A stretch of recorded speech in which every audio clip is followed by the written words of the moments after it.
ಮೊದಲನೆಯ ಶ್ಲೋಕ ವಿಶ್ವಂ ವಿಷ್ಣುರ್ವಷಟ್ಕಾರೋ ಭೂತ ಭವ್ಯ ಭವತ್ ಪ್ರಭು ಭೂತಕೃತ್ ಭೂತಭೃತ್ ಭಾವೋ ಭೂತಾತ್ಮ ಭೂತ ಭಾವನಃ.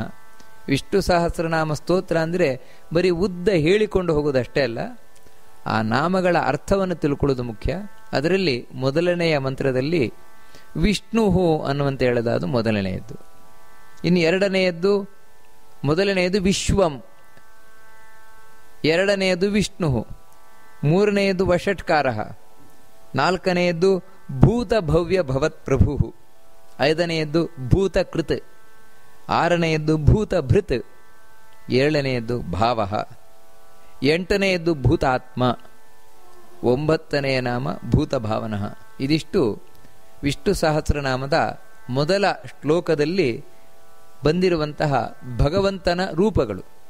ಬರೀ ರೂಪಗಳು ಮಾತ್ರ ಅಲ್ಲ, ಇದು ಭಗವಂತನ ಗುಣಗಳನ್ನು ಹೇಳ್ತಾ ಇದೆ. ಅಂದರೆ ಭಗವಂತ ಯಾವ ರೀತಿ ಇದ್ದಾನೆ ಅಂತ ತಿಳಿಸ್ತಾ ಇದೆ. ಅದರಲ್ಲಿ ಮೊದಲನೆಯದ್ದು ನಾಮ ವಿಶ್ವಂ ಅನ್ನುವುದು. ಇದನ್ನ ನಾವು ನಮಸ್ಕಾರವಾಗಿ ಹೇಳುವುದಾದರೆ ವಿಶ್ವಾಯ ನಮಃ ಅಂತ ಹೇಳ್ತೇವೆ. ಇದರ ಅರ್ಥ ಏನು ಅಂತ ಹೇಳಿದ್ರೆ, ದೇವರು ಪರಿಪೂರ್ಣನಾಗಿದ್ದಾನೆ. ಅಂದರೆ ದೇವರ ಬಗ್ಗೆ ನಾವು ತಿಳ್ಕೊಳ್ಳಿಕ್ಕೆ ಹೋಗ್ಬೇಕಾದ್ರೆ, ದೇವರ ಆರಾಧನೆಯನ್ನು ಮಾಡಬೇಕಾದ್ರೆ ಮೊದಲು ನಮ್ಮ ಮನಸ್ಸಿನಲ್ಲಿ ಇರಬೇಕು ಅಂತ ಹೇಳಿದ್ರೆ ದೇವರು ಪರಿಪೂರ್ಣನಾಗಿದ್ದಾನೆ.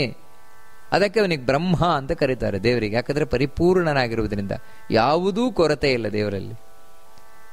ಎಲ್ಲ ಗುಣಗಳೂ ದೇವರಲ್ಲಿದೆ, ಪೂರ್ಣ ಪ್ರಮಾಣದಲ್ಲಿದೆ. ಅಂದ್ರೆ ಒಂದೇ ಮಾತಲ್ಲಿ ಹೇಳುವುದಾದ್ರೆ ದೇವರು ತುಂಬಾ ಒಳ್ಳೆಯವನಾಗಿದ್ದಾನೆ. ದೇವರಷ್ಟು ಮಾತ್ರ ಅಲ್ಲ, ಅವನು ಸಕಲ ಶಕ್ತಿಯಿಂದ ಕೂಡಿದವನಾಗಿದ್ದಾನೆ. ಈ ರೀತಿ ಎಲ್ಲ ಗುಣಗಳನ್ನು ದೇವರಲ್ಲಿ ನಾವು ಹೇಳಬೇಕು. ಇದು ಮೊದಲು ಹೇಳುವಂಥದ್ದು. ಎರಡನೇದೇನೆಂದ್ರೆ ವಿಷ್ಣು ಅಂತ. ಇಂತಹ ಭಗವಂತ ಪರಿಪೂರ್ಣನಾಗಿದ್ದಾನೆ, ಎಲ್ಲದರಲ್ಲೂ ಪರಿಪೂರ್ಣ, ಪರ್ಫೆಕ್ಟ್ ಆಗಿದ್ದಾನೆ. ಅಂತಹ ದೇವರು ಪ್ರತಿಯೊಂದು ವಸ್ತುವಿನ ಒಳಗೂ ಇದ್ದಾನೆ. ವಿಶತಿ, ವಿಷ್ಣು ಅಂತ ಹೇಳಿದರೆ ವಿಶತಿ ಅಂದರೆ ಎಲ್ಲ ವಸ್ತುವಿನ ಒಳಗೂ ಕೂತಿದ್ದಾನೆ. ನಾನು ಅಣು ರೇಣು ತೃಣಕಾಷ್ಟ, ಪ್ರತಿಯೊಂದರ ಒಳಗೂ ದೇವರು ಕೂತಿದ್ದಾನೆ. ಅದಕ್ಕೆ ಅವನಿಗೆ ವಿಷ್ಣು ಅಂತ ಹೆಸರು. ಮೂರನೇ ಒಂದು ನಾಮ ಏನು ಅಂತ ಹೇಳಿದ್ರೆ ಭೂತ ವಷಟ್ಕಾರ ಅಂತ. ಈ ವಷಟ್ಕಾರ ಅಂತ ಹೇಳಿದ್ರೆ ಷಟ್, ಷಟ್ ಅಂತ ಹೇಳಿದ್ರೆ 6 ಸಂಸ್ಕೃತದಲ್ಲಿ 6 ಗುಣಗಳು ಪ್ರಧಾನ. ಅದಕ್ಕೆ ಅವನು ಭಗವಂತ ಅಂತ ಕರಿತೇವೆ. ಭಗ ಅಂದ್ರೆ ಇದೆ 6 ಗುಣಗಳು. ಆ 6 ಗುಣಗಳು ಯಾರಲ್ಲಿ ನಿತ್ಯವೂ ಇರ್ತದೋ ಅವನನ್ನು ವಷಟ್ಕಾರ ಅಂತ ಕರೆಯುವಂಥದ್ದು. ಯಾವುದದು 6 ಗುಣಗಳು? ವಿಶೇಷವಾಗಿ ಹೇಳುವಂಥದ್ದು ಯಾವುದು ಅಂತ ಹೇಳಿದ್ರೆ ಐಶ್ವರ್ಯ, ಐಶ್ವರ್ಯಸ್ಯ ಸಮಗ್ರಸ್ಯ ಅಂತ ಹೇಳಿದ್ರೆ ನಾವು ಅಣಿಮ ಗರಿಮ ಅಂತ ಏನೇನು ವಿಶೇಷವಾದ ಶಕ್ತಿಗಳು ಅಂತ ತಿಳಿತೇವೆ, ಸಣ್ಣವರಾಗುವುದು ದೊಡ್ಡವರಾಗುವುದು ಒಳಗಿರುವುದು ಎಲ್ಲ ಐಶ್ವರ್ಯಗಳೂ ಕೂಡ. ಅಂದರೆ ಇವತ್ತೇ ನಾವು ಪವಾಡ ಮಾಡುವುದು ಅಂತ ಹೇಳ್ತಾರೆ, ಆ ಎಲ್ಲ ಶಕ್ತಿಗಳೂ ಕೂಡ ಭಗವಂತನಲ್ಲೇ ಪೂರ್ಣವಾಗಿರುವುದು. ಸಣ್ಣದಾಗುವುದಾಗಲಿ ದೊಡ್ಡದಾಗುವುದಾಗಲಿ, ಭಾರ ಆಗುವುದಾಗಲಿ ಹಗರ ಆಗುವುದಾಗಲಿ, ಇನ್ನೊಬ್ಬರೊಳಗೆ ಕೂತ್ಕೊಳ್ಳೋದಾಗಲಿ, ಇನ್ನೊಬ್ಬರನ್ನು ತಿಳ್ಕೊಂಡು ಎಲ್ಲವೂ ದೇವರಲ್ಲಿದೆಯಂತೆ. ಹೇಗಿದೆ ಅಂತ ಹೇಳಿದ್ರೆ ಪೂರ್ಣವಾಗಿದೆ ದೇವರಲ್ಲಿ. ದೇವರ ಅನುಗ್ರಹ ಇದ್ರೆ ಉಳಿದವರಲ್ಲಿ ಇರ್ತದಷ್ಟೇ, ಇಲ್ಲದ್ರೆ ಇಲ್ಲ. ಅದಕ್ಕಾಗಿ ಆ ಷಟ್ ಗುಣಗಳೇನಿದೆ ಅದರಿಂದಾಗಿ ಇವನು ಯಾವತ್ತೂ ತುಂಬಿಕೊಂಡಿರುವವನು. ಅದಕ್ಕೆ ಅವನು ವಷಟ್ಕಾರ ಅಂತ ಕರೀತಾರೆ ಭಗವಂತನಿಗೆ. ಇನ್ನು ಭೂತ ಭವ್ಯ ಭವತ್ ಪ್ರಭು ಅಂತ ಹೇಳ್ತಾರೆ. ಅಂತ ಹೇಳಿದರೆ ಹಿಂದಿನ ಜಗತ್ತು, ಈಗಿನ ಜಗತ್ತು, ಮುಂದಿನ ಜಗತ್ತು, ಎಲ್ಲ ಜಗತ್ತುಗಳಿಗೂ ಇವನೇ ಒಡೆಯ. ಅಂದ್ರೆ ಈಗ ಮಾತ್ರ ವಿಷ್ಣು ಈ ಜಗತ್ತಿಗೆ ಒಡೆಯನಾಗಿದ್ದಾನೆ, ಮುಂದೆ ಇನ್ಯಾರೋ ಒಡೆಯರಾಗ್ತಾರೆ, ಹಿಂದೆ ಯಾರೋ ಆಗಿದ್ರು. ಆ ರೀತಿ ಅಲ್ಲ. ಇಲ್ಲಿವರೆಗೆ ಅನಂತ ಕೋಟಿ ಬ್ರಹ್ಮಾಂಡ ಅಂತ ಹೇಳ್ತೇವೆ. ಆ ಅನಂತ ಕೋಟಿ ಬ್ರಹ್ಮಾಂಡಗಳಿಗೆ ಇವನೊಬ್ಬನೇ ನಾಯಕ, ಈ ಭಗವಂತನೇ. ಅದಕ್ಕೆ ಅವನ ಅನಂತ ಕೋಟಿ ಬ್ರಹ್ಮಾಂಡ ನಾಯಕ ಅಂತ ಹೇಳುದು. ಅದಕ್ಕೆ ಭೂತ ಭವ್ಯ ಭವಿಷ್ಯತ್ ಮೂರರದ್ದು ಇವನೇ ಒಡೆಯನಾಗಿದ್ದಾನೆ. ಇವನೊಬ್ಬನೇ ದೇವರಾಗಿ ಒಡೆಯ ಹೊರತು ಇನ್ನೊಬ್ಬರ ಕೈಯಲ್ಲಿ ಇಲ್ಲ ಜಗತ್ತು ಯಾವುದೇ ಕಾಲಕ್ಕೂ. ಇನ್ನು ಭೂತ ಭೃತ್ ಹೇಗೆ ಒಡೆಯ ಅಂದ್ರೆ ಭಗವಂತ ಎಲ್ಲ ಭೂತ ಅಂತ ಹೇಳಿದ್ರೆ ಇಡೀ ಜಗತ್ತಿನಲ್ಲಿ ಏನೇನಿದೆಯೋ ಪ್ರತಿಯೊಂದು ವಸ್ತುಗಳು, ಜಡ ಇರಬಹುದು ಜೀವ ಇರಬಹುದು, ಆ ಎಲ್ಲವನ್ನು ಸೃಷ್ಟಿ ಮಾಡುವವನು ಇವನೇ. ಅದಕ್ಕೆ ಅವನಿಗೆ ಭೂತಕೃತ್ ಅಂತ ಹೆಸರು. ಹಾಗೆ ಭಗವಂತನಿಗೆ ಭೂತ ಭೃತ್ ಅಂತ ಹೆಸರು. ಇವನು ಬರೀ ಸೃಷ್ಟಿ ಮಾಡುವವನು ಮಾತ್ರ ಅಲ್ಲ, ಸೃಷ್ಟಿ ಮಾಡಿ ಪ್ರತಿಯೊಬ್ಬರ ಜವಾಬ್ದಾರಿಯನ್ನು ಇವನೇ ಹೊರುವವನು. ಪ್ರತಿಯೊಬ್ಬರ ಜವಾಬ್ದಾರಿಯನ್ನು ದೇವರು ವಹಿಸಿಕೊಂಡಿದ್ದಾನೆ. ಅದಕ್ಕೆ ಅವನಿಗೆ ಭೂತ ಭೃತ್ ಅಂತ ಹೆಸರು. ಅಷ್ಟು ಮಾತ್ರ ಅಲ್ಲ, ಭಾವ ಅಂತ ಭಗವಂತನಿಗೆ ಹೆಸರು. ಭಾವ ಅಂತ ಹೇಳಿದ್ರೆ ಅರ್ಥ ಏನು ಅಂದರೆ, ಇಷ್ಟೆಲ್ಲ ಜವಾಬ್ದಾರಿಯನ್ನು ವಹಿಸ್ಕೊಂಡಿದ್ರು ಕೂಡ ದೇವರಿಗೆ ಯಾವತ್ತೂ ಟೆನ್ಷನ್ ಇಲ್ಲ, ಮತ್ತೆ ಯಾವತ್ತೂ ಆನಂದವಾಗಿರುವವನು. ಸದ್ಭಾವವಾಚಿನ ಸರ್ವೇ ಸರ್ವೇ ಸುಖವಾಚಿನ. ಆ ರೀತಿ ಭಗವಂತ ಆನಂದವಾಗಿರುವವನು, ಸುಖ ಸ್ವರೂಪಿಯಾಗಿರುವವನು. ಅಷ್ಟು ಮಾತ್ರ ಅಲ್ಲ, ಭೂತಾತ್ಮ, ಸ್ವರೂಪಿಯಾಗಿ ಎಲ್ಲೋ ಕೂತಿಲ್ಲ. ಮತ್ತೆ ಪ್ರತಿಯೊಂದು ವಸ್ತು, ಇರುವ ವಸ್ತುಗಳೇನಿದೆ ಎಲ್ಲ ವಸ್ತುಗಳ ಆತ್ಮ. ಆತ್ಮ ಅಂದರೆ ಒಳಗೆ ಕೂತಿರುವ ಅಂತರ್ಯಾಮಿ. ಆ ಎಲ್ಲವನ್ನ ನಿಯಂತ್ರಣ ಮಾಡ್ತಾ ಇರುವವನು ಪ್ರತಿಯೊಂದು ವಸ್ತುವಿನ ಒಳಗೆ ಕೂತು ಇವನೇ. ಅದಕ್ಕೆ ಅವನಿಗೆ ಭೂತಾತ್ಮ ಅಂತ ಹೇಳ್ತಾರೆ ದೇವರಿಗೆ. ಅಷ್ಟಲ್ಲ, ಭೂತ ಭಾವನಃ ಅಂತ ಕರೀತಾರೆ. ಅಷ್ಟು ಮಾತ್ರ ಅಲ್ಲ, ಭೂತ ಅಂತ ಹೇಳಿದ್ರೆ ಜೀವರಾಶಿಗಳು. ಯಾವ ಜೀವರಾಶಿಗಳಿದ್ದೆ, ಜೀವರಾಶಿಗಳಿಗೆ ಭಾವ ಅಂತ ಹೇಳಿದ್ರೆ ಭಕ್ತಿ. ಭಕ್ತಿಯನ್ನ ಕೊಡುವವನು ಅವನೇ. ದೇವರು ಕೊಟ್ಟರೆ ನಮಗೆ ಭಕ್ತಿ ಉಂಟಷ್ಟೇ. ದೇವರು ಕೊಡಲಿಲ್ಲ ಅಂದರೆ ಭಕ್ತಿಯೇ ಬರುವುದಿಲ್ಲ. ಅದಕ್ಕೆ ಯಾರು ಸಜ್ಜೀವರಿದ್ದಾರೆ, ಸಜ್ಜೀವರಿಗೆ ಈ ಭಕ್ತಿಯನ್ನು ಕೊಡ್ತಾ ಇರುವವನು ಅವನೇ. ಅದಕ್ಕೆ ಭೂತ ಭಾವನಃ ಅಂದ ಭಗವಂತನಿಗೆ ಹೆಸರು. ಇದು ಒಂದೊಂದು ಅರ್ಥಗಳಷ್ಟೇ. ಈ ರೀತಿ ಬೇಕಾದಷ್ಟು ಅರ್ಥಗಳಿದೆ ಒಂದೊಂದು ಈ ಮಂತ್ರ, ಈ ನಾಮಗಳಿಗೂ ಕೂಡ ಭಗವಂತನಂತೆ. ಇನ್ನು ಅಂದರೆ ನೋಡಿ, ಇದಕ್ಕೆ ನಾವು ನಮಸ್ಕಾರವನ್ನ ಮಾಡುವುದಾದರೆ ವಿಶ್ವಾಯ ನಮಃ ಅಂತ ಹೇಳುವುದು ನಾನು ಮೊದಲನೆಯದ್ದು, ವಿಷ್ಣವೇ ನಮಃ ಅಂತ ಹೇಳುವುದು ಎರಡನೆಯದ್ದು, ಮೂರನೆಯದ್ದು ವಷಟ್ಕಾರಾಯ ನಮಃ ಮೂರನೆಯದ್ದು, ನಂತರ ಭೂತ ಭವ್ಯ ಭವತ್ ಪ್ರಭವೇ ನಮಃ ಅದು ನಾಲ್ಕನೆಯದ್ದು, ಭೂತಕೃತೇ ನಮಃ ಐದನೆಯದ್ದು, ಭೂತಭೃತೇ ನಮಃ ಆರನೆಯದ್ದು, ಭಾವಾಯ ನಮಃ ಏಳನೆಯದ್ದು, ಎಂಟನೆಯದ್ದು ಭೂತಾತ್ಮನೇ ನಮಃ ಇದು, ಇನ್ನು ಒಂಬತ್ತನೆಯದು ಭೂತ ಭಾವನಾಯ ನಮಃ. ಈ ರೀತಿ ಹೇಳಿ ನಮಸ್ಕಾರವನ್ನು ಮಾಡಬೇಕು ಭಗವಂತನಿಗೆ. ಇಷ್ಟು ನಾವು ಮನಸ್ಸಿನಲ್ಲಿ ಅರ್ಥವನ್ನು ನೆನಪಿಟ್ಟುಕೊಂಡು ಆ ಭಗವಂತನನ್ನು ನೆನಪು ಮಾಡಿಕೊಳ್ತಾ 9 ನಮಸ್ಕಾರಗಳನ್ನು ಮಾಡಿದ್ವು ಅಂತ ಹೇಳಿದರೆ ಏಕಾದಶಿಯ ದಿನ ನಾವು ಭಗವಂತನ ಚಿಂತನೆ ಒಂದು ದೃಷ್ಟಿಯಲ್ಲಿ ನಡೆಸಿದಾಗಾಯಿತು. ಇನ್ನು ಎರಡನೇ ಶ್ಲೋಕ ವಿಷ್ಣು ಸಹಸ್ರನಾಮದ್ದು ಏನು ಅಂತ ಹೇಳಿದರೆ, ಪೂತಾತ್ಮ ಪರಮಾತ್ಮ ಚ ಮುಕ್ತಾನಾಂ ಪರಮಾಗತಿ ಅವ್ಯಯಃ ಪುರುಷಃ ಸಾಕ್ಷಿ ಕ್ಷೇತ್ರಜ್ಞೋಕ್ಷರ ಏವಚ. ಇಲ್ಲಿ ಭಗವಂತನ ನಾಮ ಎಷ್ಟಿದೆ ಅಂತ ಹೇಳಿದ್ರೆ, ಪೂತಾತ್ಮ ಅಂತ ಹೇಳುವುದು ಒಂದು, ಪರಮಾತ್ಮ ಅನ್ನುವಂಥದ್ದು ಎರಡು, ಮುಕ್ತಾನಾಂ ಪರಮಾಗತಿ ಗತಿ ಇದು ಮೂರನೆಯದ್ದು, ನಂತರ ಅವ್ಯಯ ಅನ್ನುವಂಥದ್ದು ನಾಲ್ಕನೆಯದ್ದು, ಪುರುಷ ಅನ್ನುವಂಥದ್ದು 5, ಸಾಕ್ಷಿ ಅನ್ನುವಂಥದ್ದು 6, ಕ್ಷೇತ್ರಜ್ಞ ಅನ್ನುವಂಥದ್ದು 7, ಅಕ್ಷರ ಅಂತ ಹೇಳುವಂಥದ್ದು 8. ಇದಿಷ್ಟು ಈ ಎರಡನೆಯ ಶ್ಲೋಕದಲ್ಲಿದೆ, ಭಗವಂತನ ನಾಮ ಹಾಗೂ ಭಗವಂತನ ರೂಪ.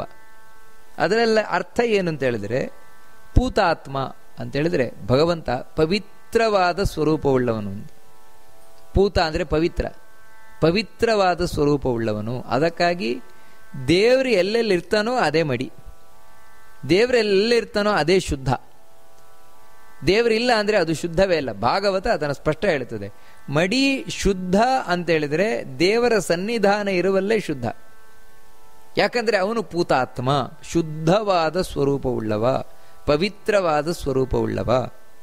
ಇನ್ನು ಪರಮಾತ್ಮಾಚ, ಪರಮ ಆತ್ಮ ಅಂತ ಹೇಳಿದರೆ ಉಳಿದ ಎಲ್ಲ ದೇವತೆಗಳೇನಿದ್ದಾರೆ, ಬ್ರಹ್ಮಾದಿ ದೇವತೆಗಳೆಲ್ಲರೂ ಕೂಡ ಅವರೆಲ್ಲರನ್ನು ಪರಮ ಅಂದರೆ ಮೀರಿ ನಿಂತವನು, ಅವರೆಲ್ಲರನ್ನು ಮೀರಿ ನಿಂತಿದ್ದಾನೆ. ಅವ್ರು ಯಾರು ಇವನಿಗೆ ಸರಿಸಾಟಿ ಆಗ್ಲಿಕ್ಕೆ ಸಾಧ್ಯ ಇಲ್ಲ, ಎಲ್ಲರೂ ಇವನಿಗಿಂತ ಕೆಳಗೆ. ಅದಕ್ಕೆ ಇವನನ್ನು ಒಬ್ಬನನ್ನೇ ಪರಮಾತ್ಮ ಅಂತ ಕರೆಯೋದು, ಉಳಿದ ಯಾರನ್ನು ಪರಮಾತ್ಮ ಅಂತ ಕರೆಯೋಲ್ಲ, ವಿಷ್ಣುವನ್ನ ಮಾತ್ರ ಪರಮಾತ್ಮ ಅಂತ ಕರೆಯುವಂಥದ್ದು. ಇನ್ನು ಮುಕ್ತಾನಾಂ ಪರಮಾಗತಿ, ಯಾರು ಮುಕ್ತರಿದ್ದಾರೆ, ಮುಕ್ತರು ಅಂತ ಹೇಳಿದ್ರೆ ಸಮಸ್ತ ಕಷ್ಟಗಳಿಂದ ಮುಕ್ತಿ ಹೊಂದಿದವರು, ಪರಿವಾರ ಇದು ಹೊಂದಿದವರು.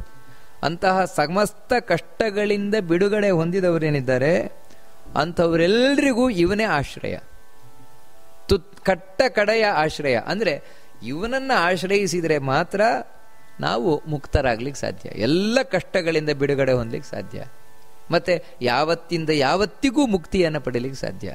ಅವರೆಲ್ಲರೂ ಇವನನ್ನು ಆಶ್ರಯಿಸಿ ಮುಕ್ತಿ ಪಡೆದಿದ್ದಾರೆ. ಅದಕ್ಕೆ ಮುಕ್ತಾನಾಂ ಪರಮಾಗತಿ.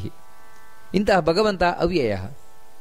ಅವ್ಯಯ ಅಂತ ಹೇಳಿದ್ರೆ ಯಾವುದೇ ವಿಧವಾದ ನಾಶವೂ ದೇವರಿಗಿಲ್ಲ. ಅದಕ್ಕಾಗಿ ದೇವರಿಗೆ ಯಾವತ್ತೂ ಕಷ್ಟ ಬರುವುದು ಅಂತಿಲ್ಲ, ಅಥವಾ ದೇವರು ಯಾವತ್ತೂ ನಮ್ಮ ಹಾಗೆ ಸಾಯುವುದು ಅಂತಿಲ್ಲ, ಅಥವಾ ದೇವರಿಗೆ ಯಾವತ್ತೂ ಅಯ್ಯೋ ಅದು ಕಮ್ಮಿ ಇದೆ ಇದು ಕಮ್ಮಿ ಇದೆ ಅಂತ ಹೇಳಲಿಕ್ಕಿಲ್ಲ. ದೇವರಿಗೆ. ಮತ್ತೆ ದೇವರು ಪ್ರತಿಯೊಂದು ಪೂರ್ಣನಾಗೇ ಇರುವಂಥವನು ಭಗವಂತ. ಮತ್ತೆ ಯಾವುದೂ ಇಲ್ಲ ಅಂತ ಅವನಿಗೆ, ಅಂದ್ರೆ ನಾಶ ಆಗುವುದು ಅಂತ ಇಲ್ಲ, ಅದಕ್ಕೆ ಅವನನ್ನು ಅವ್ಯಯ ಅಂತ ಕರೀತಾರೆ. ಯಾವ ವಿಧವಾದ ನಾಶವೂ ಇಲ್ಲದೆ ಇರುವ ಅವ್ಯಯ. ವ್ಯಯ ಅಂದರೆ ಗೊತ್ತು ನಮಗೆ, ವ್ಯಯ ಅಂದರೆ ಕಳ್ಕೊಳ್ಳೋದು, ನಾಶ ಆಗೋದು, ಅದು ಯಾವುದೂ ಇಲ್ಲ ದೇವರಿಗೆ. ಇನ್ನು ಪುರುಷ ಅಂತ ಹೇಳಿದ್ರೆ ಪುರು ಅಂದರೆ ಮೊದಲು, ಸೃಷ್ಟಿಯೇ ಆಗದೇ ಇದ್ದಾಗಲೂ ಕೂಡ ಸಹ ಭಗವಂತ ಇದ್ದಂತೆ. ಸೃಷ್ಟಿಯ ಆದಿಯಲ್ಲಿ ಇದ್ದವನು, ಯಾರೂ ಎಲ್ಲಿದ್ದಾಗಲೂ ಇದ್ದವನು, ಅದಕ್ಕೆ ಅವನಿಗೆ ಪುರುಷ ಅಂತ ಕರೀತಾರೆ. ಇನ್ನು ಅನೇಕ ಅರ್ಥಗಳಿದೆ, ಒಂದು ಅರ್ಥ ನೋಡ್ತಾ ಇರೋದಷ್ಟೆ. ಇನ್ನು ಸಾಕ್ಷಿ, ಯಾರು ಎಲ್ಲವನ್ನು ಕಣ್ಣಾರೆ ನೋಡ್ತಾನೋ, ನಾವು ಏನೇನೇನೇನು ಮಾಡ್ತಾ ಇದ್ದೇವೆ ಎಲ್ಲವನ್ನ ದೇವರು ಯಾವತ್ತೂ ಎದುರಿನಲ್ಲೇ ನೋಡ್ತಾ ಇದ್ದಾನೆ. ಅದು ಎರಡು ಕಣ್ಣಿನಲ್ಲ, ಮತ್ತೆ ಅವನು ಎಲ್ಲ ಕಡೆ ವಿಶ್ವತಶ್ಚಕ್ಷು ಅಂತ ಹೇಳಿದಾಗ ಎಲ್ಲ ಕಡೆಯೂ ತನ್ನ ಕಣ್ಣಿಂದಿದ್ದು ನೋಡ್ತಾ ಇದ್ದಾನಂತೆ. ಅದಕ್ಕೆ ಅವನಿಗೆ ಸಾಕ್ಷಿ ಅಂತ ಹೆಸರು. ಕ್ಷೇತ್ರಜ್ಞ, ಈ ದೇಹ ಏನಿದೆ ಇದನ್ನ ದೇಹ, ಈ ಕ್ಷೇತ್ರ ಅಂತ ಕರೀತಾರೆ. ಎಲ್ಲ ಅದು ಒಂದೇ ದೇಹ ಅಂತ ಹೇಳಿದ್ರೆ ಬರೀ ರಕ್ತ ಮಾಂಸ ಅಷ್ಟೇನಾ? ಇದರೊಳಗೆ ಎಷ್ಟು ಇಂದ್ರಿಯಗಳಿದೆ, ಮನಸ್ಸಿದೆ, ಮಹತ್ತತ್ವ, ಅಹಂಕಾರ, ಎಲ್ಲ ಸೂಕ್ಷ್ಮವಾದ ಅನೇಕ ವಸ್ತುಗಳಿದೆ. ಆ ಎಲ್ಲವನ್ನ ತಿಳ್ಕೊಂಡವನು ಅಂದರೆ ದೇವರೊಬ್ಬನೇ ಅಂತೆ. ನಮಗಂತೂ ಈ ದೇಹದ ಬಗ್ಗೆ ಏನೂ ಗೊತ್ತಿಲ್ಲ. ಅಷ್ಟು ಮಾತ್ರ ಅಲ್ಲ, ದೇಹದೊಳಗೆ ದೇವತೆಗಳಿದ್ದಾರೆ, ಅವರಿಗೂ ಪೂರ್ಣವಾಗಿ ದೇಹದ ಮಾಹಿತಿ ಇಲ್ಲ. ಅದು ಗೊತ್ತಿರುವುದು ಅವನಿಗೆ ಮಾತ್ರ. ಕ್ಷೇತ್ರಜ್ಞ ಅಂತ ಅದಕ್ಕೆ ಅವನನ್ನು ಕರೆಯೋದು. ಜ್ಞ ಅಂದರೆ ತಿಳಿದವನು, ಕ್ಷೇತ್ರ ಈ ದೇಹದ ಒಳಗೆ ಏನೇನೇನೇನಿದೆ ಅದೆಲ್ಲವನ್ನ ಸಂಪೂರ್ಣ ತಿಳಿದವನವನೇ. ಅದಕ್ಕೆ ಅವನನ್ನು ಕ್ಷೇತ್ರಜ್ಞ ಅಂತ ಹೇಳ್ತಾರೆ. ಅಷ್ಟು ಮಾತ್ರ ಅಲ್ಲ, ಅಕ್ಷರ ಅಂತ ದೇವರನ್ನು ಕರೀತಾರೆ. ಯಾಕೆ ಅಕ್ಷರ ಅಂತ ಕರೀತಾರೆ ಅಂತ ಹೇಳಿದ್ರೆ, ಭಗವಂತ ಅಕಾರದಿಂದ ಕ್ಷಕಾರ, ಅಕಾರದಿಂದ ಕ್ಷಕಾರದವರೆಗೆ ಪ್ರತಿಯೊಂದು ಅಕ್ಷರಗಳೇನಿದೆ ಅ ಆ ಇ ಈ ಉ ಉ ಇವೆಲ್ಲ ನಮಗೇನು ಅಂದರೆ ಬರೀ ಅಕ್ಷರಗಳಷ್ಟೇ. ಆದರೆ ಇದು ಬರೀ ಅಕ್ಷರ ಅಲ್ಲ ಅಂತ ಹೇಳ್ತಾರೆ. ಮತ್ತೆ ಪ್ರತಿಯೊಂದರ ಒಳಗೂ ದೇವರು ಕೂತಿದ್ದಾನೆ, ಕೂತ್ಕೊಂಡು ತಾನು ಆನಂದ ಪಡ್ತಾ ಇದ್ದಾನಂತೆ. ಈ ರೀತಿ ಅಕಾರದಿಂದ ಕ್ಷಕಾರದವರೆಗೆ ಇರುವ ಪ್ರತಿಯೊಂದು ಅಕ್ಷರದಲ್ಲೂ ಕೂತು ತಾನು ರಮಿಸುವಂತ, ಆನಂದ ಪಡುವಂಥವನು ಅವನು ಅಕ್ಷರ ಅಂತ ಭಗವಂತ ಕರೆಯಲ್ಪಡುತ್ತೆ. ಅದು ಒಂದೊಂದು ರೂಪದಿಂದ ಕೂತಿದ್ದಾನೆ. ಆ ಅಂದ್ರೆ ಅಜ ಅಂತ, ಆ ಅಂದ್ರೆ ಆನಂದ ಅಂತ, ಈ ಅಂದ್ರೆ ಇಂದ್ರ ಅಂತ. ಈ ರೀತಿ ದೇವರ ಒಂದೊಂದು ರೂಪಗಳು ತಾನು ಕೂತಿದ್ದಾನಂತೆ. ಶಂಖ, ಚಕ್ರ, ವರ, ಅಭಯ ಇದನ್ನು ಹಿಡ್ಕೊಂಡು ಕೂತಿದ್ದಾನೆ. ಈ ರೀತಿ ಇದ್ದಾನೆ ದೇವರು ಪ್ರತಿಯೊಂದು ಅಕ್ಷರದೊಳಗೂ. ಅಂತಹ ಭಗವಂತನನ್ನು ಅಕ್ಷರ ಅಂತ ಕರೀತಾರೆ. ಹೀಗೆ ಭಗವಂತ ತಾನು ಆನಂದ ಪಡ್ತಾ ಇದ್ದಾನೆ ಒಂದೊಂದು ರೂಪದಿಂದ. ಹೀಗೆ ನಾವು 2 ಶ್ಲೋಕಗಳೇನಿದೆ, 2 ಶ್ಲೋಕಗಳನ್ನು ಏಕಾದಶಿಯ ದಿನ ಅನುಸಂಧಾನವನ್ನು ಮಾಡಿದವು, ಮನಸ್ಸಿನಲ್ಲಿ ಚಿಂತನೆ ಮಾಡಿದವು ಅಂತ ಹೇಳಿದರೆ ವಿಶೇಷವಾದ ಭಗವಂತನ ಅನುಗ್ರಹ ಆಗುತ್ತದೆ. ಈ 2ನೆಯ ಶ್ಲೋಕದಲ್ಲಿ ಬಂದಿರುವಂತಹ ಭಗವಂತನ ನಾಮಗಳೇನಿದೆ ಇದನ್ನು ಹೇಳಿ ನಮಸ್ಕಾರ ಮಾಡುವುದಾದರೆ, ಅವಾಗ ಮೊದಲು ಭೂತಾತ್ಮನೇ ನಮಃ ಅಂತ ಹೇಳಿ ನಮಸ್ಕಾರವನ್ನು ಮಾಡಬೇಕು. ಅನಂತರ ಪರಮಾತ್ಮನೇ ನಮಃ ಅಂತ ಹೇಳಿ ನಮಸ್ಕಾರವನ್ನು ಮಾಡಬೇಕು. ನಂತರ ಮುಕ್ತಾನಾಂ ಪರಮಾಗತಯೇ ನಮಃ ಅಂತ ಹೇಳಿ ನಮಸ್ಕಾರವನ್ನು ಮಾಡಬೇಕು. ಆಮೇಲೆ ಅವ್ಯಯಾಯ ನಮಃ ನಮಸ್ಕಾರವನ್ನು ಮಾಡಬೇಕು. ನಂತರ ಪುರುಷಾಯ ನಮಃ ಅಂತೇಳಿ ನಮಸ್ಕಾರ ಮಾಡಬೇಕು.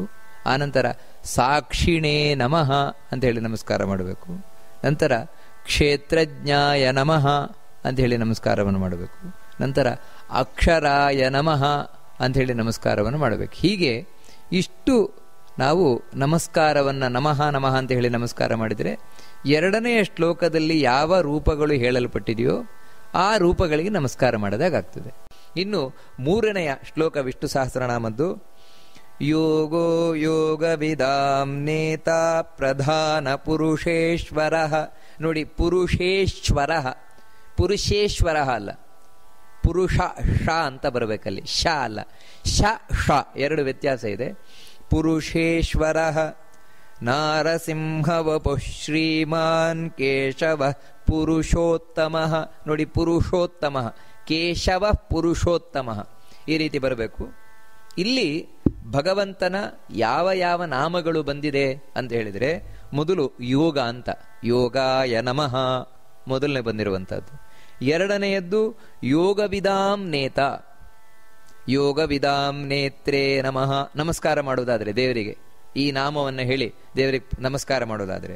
ನಂತರ ಪ್ರಧಾನ ಪುರುಷೇಶ್ವರಾಯ ನಮಃ ಮುಂದಿನದ್ದು ಪ್ರಧಾನ ಪುರುಷೇಶ್ವರ. ನಂತರ ನಾರಸಿಂಹ ವಪುಷೇ ನಮಃ ಇನ್ನೊಂದು. ನಂತರ ಶ್ರೀಮತೇ ನಮಃ, ದೇವರಿಗೆ ನಮಸ್ಕಾರ, ಶ್ರೀಮಾನ್ ಅನ್ನುವಂಥದ್ದು. ಆಮೇಲೆ ಕೇಶವ, ಕೇಶವಾಯ ನಮಃ. ಮುಂದಿನದ್ದು ಪುರುಷೋತ್ತಮ, ಅದು ಪುರುಷೋತ್ತಮಾಯ ನಮಃ. ಈ ರೀತಿ ನಮಸ್ಕಾರವನ್ನು ಮಾಡಬೇಕಾದದ್ದು. ಈಗ ಅರ್ಥವನ್ನು ನೋಡ್ಕೊಂಡು ಹೋದರೆ, ಮೊದಲು ಯೋಗ. ಯೋಗ ಅಂತ ಹೇಳಿದರೆ ನಾವು ಭಗವದ್ಗೀತೆ ಮುಂತಾದವುಗಳಲ್ಲೆಲ್ಲ ನೋಡಿದ ಹಾಗೆ ಜ್ಞಾನದ ಉಪಾಯ, ಅಂದರೆ ದೇವರನ್ನ ಕಾಣಲಿಕ್ಕೆ ಇರುವ ಉಪಾಯ, ಐಡಿಯಾ ಅಂತ ಏನು ಹೇಳ್ತೇವೆ, ಅದನ್ನ ಯೋಗ ಅಂತ ಕರೀತಾರೆ, ಜ್ಞಾನೋಪಾಯ. ಈ ಜ್ಞಾನೋಪಾಯ ಅನ್ನುವಂಥದ್ದೇನಿದೆ ಅಂದರೆ ಇವಾಗ ಕರ್ಮಯೋಗ, ಜ್ಞಾನಯೋಗ ಇವೆಲ್ಲ ಹೇಳ್ತಾರೆ. ಇವೆಲ್ಲ ಏನು ಅಂತ ಹೇಳಿದ್ರೆ ಭಗವಂತನನ್ನ ನಾವು ಹೊಂದಲಿಕ್ಕೆ, ದೇವರ ಬಳಿಗೆ ಹೋಗಲಿಕ್ಕೆ ಇರುವಂತಹ ಉಪಾಯ, ಮಾರ್ಗಗಳು. ಆದರೆ ಇವೆಲ್ಲ ಯಾವಾಗ ಮಾರ್ಗ ಆಗತ್ತೆ ಅಂತ ಹೇಳಿದ್ರೆ ಅಲ್ಲಿ ದೇವರು ಕೂತಾಗ ಮಾತ್ರ. ಅಂದ್ರೆ ಈ ಯೋಗದಲ್ಲಿ ದೇವರು ಕೂತಿದ್ದಾನೆ. ದೇವರನ್ನ ಕಾಣುವಂತಹ ಮಾರ್ಗ ಏನಿದೆ, ಆ ಮಾರ್ಗದಲ್ಲಿ ದೇವರು ಕೂತದ್ರಿಂದಾಗಿ ಅದು ಯೋಗ ಆಗತ್ತೆ, ಇಲ್ದಿದ್ರೆ ಆಗೋಲ್ಲ. ಇವಾಗ ಉದಾಹರಣೆ ಹೇಳುವುದಾದರೆ, ಇವಾಗ ನಾವೇನೊಂದು ಪೂಜೆ ಮಾಡ್ತೇವೆ. ಪೂಜೆ ಮಾಡಿದ್ದು ಯಾವಾಗ ನಮಗೆ ದೇವರನ್ನ ತೋರಿಸ್ಲಿಕ್ಕೆ ಕಾರಣವಾಗತ್ತೆ ಅಂತ ಹೇಳಿದ್ರೆ ಆ ಪೂಜೆಯಲ್ಲಿ ದೇವರು ಕೂತಾಗ. ಒಂದೊಮ್ಮೆ ಆ ಪೂಜೆಯಲ್ಲಿ ದೇವರು ಬರಲೇ ಇಲ್ಲ, ದೇವರು ಕೂರ್ಲೇ ಇಲ್ಲ ಅಂತ ಹೇಳಿದ್ರೆ ಆ ಪೂಜೆಯೂ ಉಪಯೋಗ ಇಲ್ಲ. ಇವಾಗ ಏಕಾದಶಿ ಉಪವಾಸ, ಏಕಾದಶಿ ಉಪವಾಸ ಯಾವಾಗ ಸಾರ್ಥಕ ಆಗತ್ತೆ ಅಂತ ಹೇಳಿದ್ರೆ ಆ ಏಕಾದಶಿ ಉಪವಾಸದಲ್ಲಿ ದೇವರು ಇರಬೇಕು, ದೇವರು ಇರಬೇಕಲ್ಲಿ. ಇದ್ರೆ ಅವಾಗ ಆ ಏಕಾದಶಿ ಉಪವಾಸವೇ ನಮ್ಮನ್ನ ಕಷ್ಟದಿಂದ ಪಾರು ಮಾಡುತ್ತದೆ, ದೇವರ ಬಳಿ ಕರ್ಕೊಂಡು ಹೋಗ್ತದೆ. ಹೀಗೆ ಆ ಯೋಗ ಏನಿದೆ ಅದರಲ್ಲಿ ಕೂತಿರುವುದರಿಂದಾಗಿ ದೇವರಿಗೂ ಯೋಗ ಅಂತಾನೆ ಕರೀತಾರೆ. ನಂತರ ಯೋಗ ವಿದಾಂ ನೇತ್ರೇ ನಮಃ. ಯೋಗ ವಿದಾಂ ನೇತ, ಯೋಗೋ ಯೋಗ ವಿದಾಂ ನೇತ. ಯೋಗ ವಿದಾಂ ನೇತ ಅಂದ್ರೆ ಇದೇ ನಾವೇನು ನೋಡಿದ್ವು, ದೇವರನ್ನ ನೋಡುವ ಉಪಾಯ. ಅವನ್ನ ತಿಳ್ಕೊಂಡವರೇನಿದ್ದಾರೆ ಅವರು ಯೋಗವಿದರು. ಅಂದ್ರೆ ದೇವರನ್ನು ಹೇಗೆ ನೋಡ್ಲಿಕ್ಕೆ ಸಾಧ್ಯ ಉಂಟು ಅಂದ್ರೆ ದೇವರನ್ನು ಕಂಡವರು. ಯಾಕಂದ್ರೆ ಯಾರಿಗೆ ಮಾರ್ಗ ಗೊತ್ತಾಯ್ತು ಅಂದ್ರೆ ಮತ್ತೆ ದೇವರನ್ನು ನೋಡದೇ ಇರ್ತಾರೆ, ಅವರು ದೇವರನ್ನು ನೋಡೇ ಇರ್ತಾರೆ. ಅಂದ್ರೆ ಜ್ಞಾನಿಗಳು, ಇವರನ್ನ ನಾವು ಅಪರೋಕ್ಷ ಜ್ಞಾನಿಗಳು ಅಂತ ಹೇಳ್ತೇವೆ. ಇಂತಹ ದೇವರನ್ನ ಕಂಡವರನ್ನ ನೇತ. ನೇತ ಅಂತ ಹೇಳಿದ್ರೆ ಅವರನ್ನ ಮುಂದೆ ಕೊಂಡೊಯ್ಯುವವನು. ಅಂದ್ರೆ ಅವ್ರು ಇನ್ನೂ ತಾವು ದೇವರ ಬಳಿ ಹತ್ತಿರ ಹತ್ತಿರ ಹತ್ತಿರ ಹೋಗ್ತಾರೆ. ಅವರು ಇನ್ನೂ ಹೆಚ್ಚೆಚ್ಚು ದೇವರ ಬಗ್ಗೆ ಮಾಡ್ತಾರೆ. ಯಾರಿಂದ? ದೇವರಿಂದಾಗಿ, ದೇವರ ಅನುಗ್ರಹದಿಂದಾಗಿಯೇ ಅವರು ಆ ರೀತಿ ಮಾಡ್ಕೊಂಡು ಹೋಗ್ತಾರೆ. ಅಂದ್ರೆ ದೇವರನ್ನ ಕಾಣುವವರೆಗೆ ಮಾತ್ರ ದೇವರು ಬೇಕಲ್ಲ, ದೇವರನ್ನ ಕಂಡ ಮೇಲೂ ದೇವರು ಬೇಕು. ಯಾರು ದೇವರನ್ನ ಕಂಡಿದ್ದಾರೆ, ಕಂಡವರಿಗೂ ಅವನೇ ಆಶ್ರಯ. ಯಾರು ಯೋಗವಿದರು ಅಂತ ಹೇಳಿದ್ರೆ ಇವಾಗ ರಾಘವೇಂದ್ರ ಸ್ವಾಮಿಗಳು, ವಾದಿರಾಜರು, ಮಧ್ವಾಚಾರ್ಯರು, ಪುರಂದರದಾಸರು, ವಿಜಯದಾಸರು ಮುಂತಾದವರನ್ನೇ ಇವರೆಲ್ಲೂ ಯೋಗವಿದರು. ಇವರನ್ನೆಲ್ಲ ನೇತ. ನೇತ ಅಂದ್ರೆ ಕರ್ಕೊಂಡು ಹೋಗ್ತಾ ಇರುವವನು, ಮುಂದೆ ಸಾಗಿಸ್ಕೊಂಡು ಹೋಗ್ತಾ ಇರುವವನು ಇವನೇ, ದೇವರೇ. ಅದಕ್ಕೆ ಅವನಿಗೆ ಯೋಗ ವಿದಾಂ ನೇತ ಅಂತ ಹೆಸರು. ನಂತರ ಪ್ರಧಾನ ಪುರುಷೇಶ್ವರ. ಪ್ರಧಾನ ಅಂತ ಹೇಳಿದ್ರೆ ಲಕ್ಷ್ಮಿ, ಪ್ರಧಾನ ಅಂತ ಅವಳನ್ನು ಕರೀತಾರೆ. ಅವ್ಯಕ್ತ, ಪ್ರಕೃತಿ, ಪ್ರಧಾನ ಅಂತ. ಪುರುಷ ಅಂತ ಹೇಳಿದ್ರೆ ಚತುರ್ಮುಖ ಬ್ರಹ್ಮ. ಶಾಸ್ತ್ರಗಳಲ್ಲಿ ಈ ರೀತಿ ಲಕ್ಷ್ಮಿ ಹಾಗೂ ಚತುರ್ಮುಖ ಬ್ರಹ್ಮ ಇವರ ಈಶ್ವರ, ಒಡೆಯ. ಇವನೇ ಒಡೆಯ. ಲಕ್ಷ್ಮಿಯ ಒಡೆಯನು ಇವನೇ, ಚತುರ್ಮುಖನ ಒಡೆಯನು ಇವನೇ ಆಗಿರುವಂಥವ್ರು. ಇವರೇನಿದ್ದಾರೆ ಇಡೀ ಜಗತ್ತಿನ ಒಡೆಯರು. ಚತುರ್ಮುಖ ಬ್ರಹ್ಮ ಇಡೀ ಜಗತ್ತಿನ ಒಡೆಯ, ಲಕ್ಷ್ಮಿ ಚತುರ್ಮುಖನಿಗೂ ಒಡೆಯಳು. ಆದರೆ ಇವರಿಬ್ಬರಿಗೂ ಒಡೆಯನಾಗಿರುವ ನೀವನೇ. ಅದಕ್ಕಾಗಿ ಪ್ರಧಾನ ಪುರುಷೇಶ್ವರ ಅಂತ ಭಗವಂತನನ್ನ ಕರೀತಾರೆ. ಇನ್ನು ನಾರಸಿಂಹ ವಪುಹು, ಸ್ಪಷ್ಟ ಇದು. ಏನಂತ ಹೇಳಿದ್ರೆ ನರಸಿಂಹ ಅವತಾರವನ್ನು ತೊಟ್ಟು ಬಂದವ. ಅರ್ಧ ಮನುಷ್ಯನ ಹಾಗೆ, ಅರ್ಧ ಸಿಂಹದ ಹಾಗೆ, ಹೀಗೆ ತಾನು ರೂಪವನ್ನು ತೊಟ್ಟು ಬಂದವ ನಾರಸಿಂಹ ವಪುಹು ಅಂತ. ಅಲ್ಲ, ವಿಶೇಷವಾಗಿ ಇದನ್ನೇ ಯಾಕೆ ಹೇಳ್ತಾ ಇದ್ದಾರೆ ನಾರಸಿಂಹ ವಪು ಅಂತ? ಬೇರೆ ಇವಾಗ ಮತ್ಸ್ಯರೂಪ, ವರಾಹ ರೂಪ ಇವೆಲ್ಲ ತಳಿದಾನಲ್ಲ ದೇವರು. ಹಾಗಿದ್ರು ನಾರಸಿಂಹ ವಪು ಅಂತ ಇದಕ್ಕೆ ಮಾತ್ರ ಯಾಕೆ ಹೇಳ್ತಾ ಇದ್ದಾರೆ ವಿಶೇಷವಾಗಿ ಅಂತ ಹೇಳಿದ್ರೆ, ವಾಸ್ತವಿಕವಾಗಿ ಭಗವಂತ ಈ ನಾರಸಿಂಹನಾಗಿ ಬಂದದ್ದೇನಿದೆ ಕೇವಲ ಹಿರಣ್ಯಕಶಿಪುವನ್ನು ಸಂಹಾರ ಮಾಡಲಿಕ್ಕೋಸ್ಕರ ಅಷ್ಟೇ ಅಲ್ಲ. ಮತ್ತೆ ಯಾವ ವ್ಯಕ್ತಿಯೊಳಗೆ ಅಜ್ಞಾನ, ವಿಪರೀತ ಜ್ಞಾನಗಳು, ಅಹಂಕಾರ ಕೂತಿದೆ, ಅಹಂಕಾರನ ನಾಶ ಮಾಡಲಿಕ್ಕೋಸ್ಕರ ಯಾವಾಗಲೂ ನರಸಿಂಹನಾಗಿರ್ತಾನೆ ಭಗವಂತ. ಯಾವಾಗಲೂ ಹಿರಣ್ಯಕಶಿಪುಗೋಸ್ಕರ ಬರುವವನಲ್ಲ, ಯಾವಾಗಲೂ ನರಸಿಂಹನಾಗಿರ್ತಾನೆ. ಕಡೆಗೆ ಎಲ್ಲಿವರೆಗೆ ಅಂದರೆ ಪ್ರಳಯ ಕಾಲದಲ್ಲಿ ಎಲ್ಲವನ್ನ ಸಂಹಾರ ಮಾಡುವವನು ಇವನೇ, ನರಸಿಂಹಾಗ್ನಿ. ನರಸಿಂಹನೇ ಅಗ್ನಿಯಾಗಿ ಜ್ವಲಿಸ್ತಾನೆ. ಅದಕ್ಕೆ ಇದೊಂದು ವಿಶೇಷವಾದ ಅವತಾರ, ನರಸಿಂಹ ಅವತಾರ. ಅದಕ್ಕೆ ನಾರಸಿಂಹ ವಪುಹು ಅಂತ ಅವನನ್ನು ಹೇಳ್ತಾರೆ ಭಗವಂತನನ್ನ. ನಂತರ ಶ್ರೀಮಾನ್. ಶ್ರೀ ಅಂತೇಳಿದ್ರೆ ಭಗವಂತನದ್ದು ಶೋಭೆ, ಕಾಂತಿ. ಶ್ರೀಮಾನ್. ಎಲ್ಲರೂ, ನಮಗೂ ಕೂಡ ಕಾಂತಿ ಇದೆ, ಎಲ್ರಿಗೂ ಕಾಂತಿ ಇದೆ, ಚಂದ್ರನಿಗೂ ಕಾಂತಿ ಇದೆ. ಆದರೆ ನಮ್ಮದೆಲ್ಲ ಕಾಂತಿ ಎಂಥದ್ದು ಅಂತ ಹೇಳಿದ್ರೆ ಬಾಡಿಗೆ, ಸ್ವಂತದ್ದಲ್ಲ ಅದು. ಮತ್ತೇನು ಅಂತ ಹೇಳಿದ್ರೆ, ಇವಾಗ ನಮ್ಮಲ್ಲಿ ಕಾಂತಿ, ಒಳಗೆ ದೇವರಿದ್ರೆ ಕಾಂತಿ ಅಷ್ಟೇ, ಒಳಗೆ ದೇವರಿಲ್ವಾ ಕಾಂತಿಹೀನವಾಗಿರ್ತದೆ, ಕಳಾಹೀನವಾಗಿರ್ತದೆ. ಹೇಗೆಂದ್ರೆ ಸತ್ತ ಹೆಣವನ್ನು ನೋಡಿದ್ರೆ ಗೊತ್ತಾಗುತ್ತಲ್ವ, ಸತ್ತ ಹೆಣದಲ್ಲಿ ಏನು ಮುಖದಲ್ಲಿ ಕಾಂತಿ ಇಲ್ಲ. ಕಾರಣ ಏನು ಅಂದರೆ ಅಲ್ಲಿ ದೇವರಿಲ್ಲ. ಯಾವ ಮುಖದಲ್ಲಿ ದೇವರಿರ್ತಾನೆ, ಯಾವ ದೇಹದಲ್ಲಿ ದೇವರಿರ್ತಾನೆ, ಆ ದೇಹ ತುಂಬಾ ಕಾಂತಿಯುಕ್ತವಾಗಿ ಕಾಣಿಸ್ತಾ ಇರ್ತದೆ. ಚಂದ್ರನಲ್ಲಿ ವಿಶೇಷವಾಗಿ ದೇವರು ಕೂತಿದ್ದಾನೆ, ಅದಕ್ಕೆ ಚಂದ್ರ ಒಳ್ಳೆ ಕಾಂತಿಯುಕ್ತನಾಗಿರ್ತಾನೆ. ಕಾರಣ ಏನಂದ್ರೆ ಇವರದೆಲ್ಲ ಬಾಡಿಗೆದ್ದಾದರೆ ದೇವರದ್ದು ಸ್ವಂತ ಕಾಂತಿ ಅದು, ಅವನಿಗಿನ್ಯಾರಿಂದಲೂ ಕಾಂತಿ ಬಂದದಲ್ಲ. ಅದಕ್ಕಾಗಿಯೇ ಶ್ರೀಮಾನ್ ಅಂತ ಕರೆಯುವುದು. ಸ್ವಾಭಾವಿಕವಾದ ಕಾಂತಿ ಉಳ್ಳವ, ಶೋಭೆ ಉಳ್ಳವ ದೇವರು, ಸ್ವಾಭಾವಿಕವಾಗಿ ನ್ಯಾಚುರಲ್. ಉಳಿದದ್ದವರೆಲ್ಲ ಅವನಿಂದ ಬಂದಿರುವಂಥದ್ದು. ಅದಕ್ಕೆ ಅವನನ್ನು ಶ್ರೀಮಾನ್ ಅಂತ ಕರೀತಾರೆ ಭಗವಂತನನ್ನು. ನಂತರ ಕೇಶವ. ಕೇಶವ ಅಂತ ಹೇಳಿದ್ರೆ ಸಾಮಾನ್ಯವಾಗಿ ಸಿಂಪಲ್ ಆಗಿ ಅರ್ಥ ಏನಂದ್ರೆ ಕೇಶ. ಕೇಶ ಅಂದ್ರೆ ಗೊತ್ತು, ಕೂದಲು. ಕೂದಲುಳ್ಳವ ದೇವರು. ಅಲ್ರಿ ಕೂದಲು, ನಾವು ಕೂದಲಿರುವವರೇ ಅಲ್ವಾ, ದೇವರಿಗೆ ಮಾತ್ರ ಹೇಗೆ ವಿಶೇಷವಾಗಿದ್ರೆ ನಮ್ಮ ಹಾಗೆ ಅಲ್ಲ, ವಿಶೇಷವಾದ ಕೂದಲುಳ್ಳವ ದೇವರು, ಉತ್ಕೃಷ್ಟವಾದ ಕೂದಲುಳ್ಳವ. ನಮ್ಮ ಹಾಗೆ ಅಲ್ಲ. ಇವಾಗ ನಾವು ಹಿಂದೆ ನೋಡಿದಲ್ವ ಕಾಂತಿ, ಅಲ್ಲ ನಮಗೂ ಕಾಂತಿ ಇರ್ಬೋದಲ್ವಾ, ನಮ್ಮ ಕಾಂತಿ ಆಗಿದ್ರೆ ನಮ್ಮನ್ನು ಶ್ರೀಮಾನ್ ಅಂತ ಹೇಳ್ಬೋದು. ಆದರೆ ದೇವರನ್ನು ಯಾಕೆ ಹೇಳ್ತಾರೆ ಅಂದ್ರೆ ಅವನದ್ದು ನ್ಯಾಚುರಲ್, ಅದು ಅವನಿಂದ ಬಂದ್ರೆ ನಮಗಿರ್ತದೆ ಅಷ್ಟೇ. ಕೇಶವ ಅಂತ ಹೇಳಿದ್ರು ಅಷ್ಟೇ.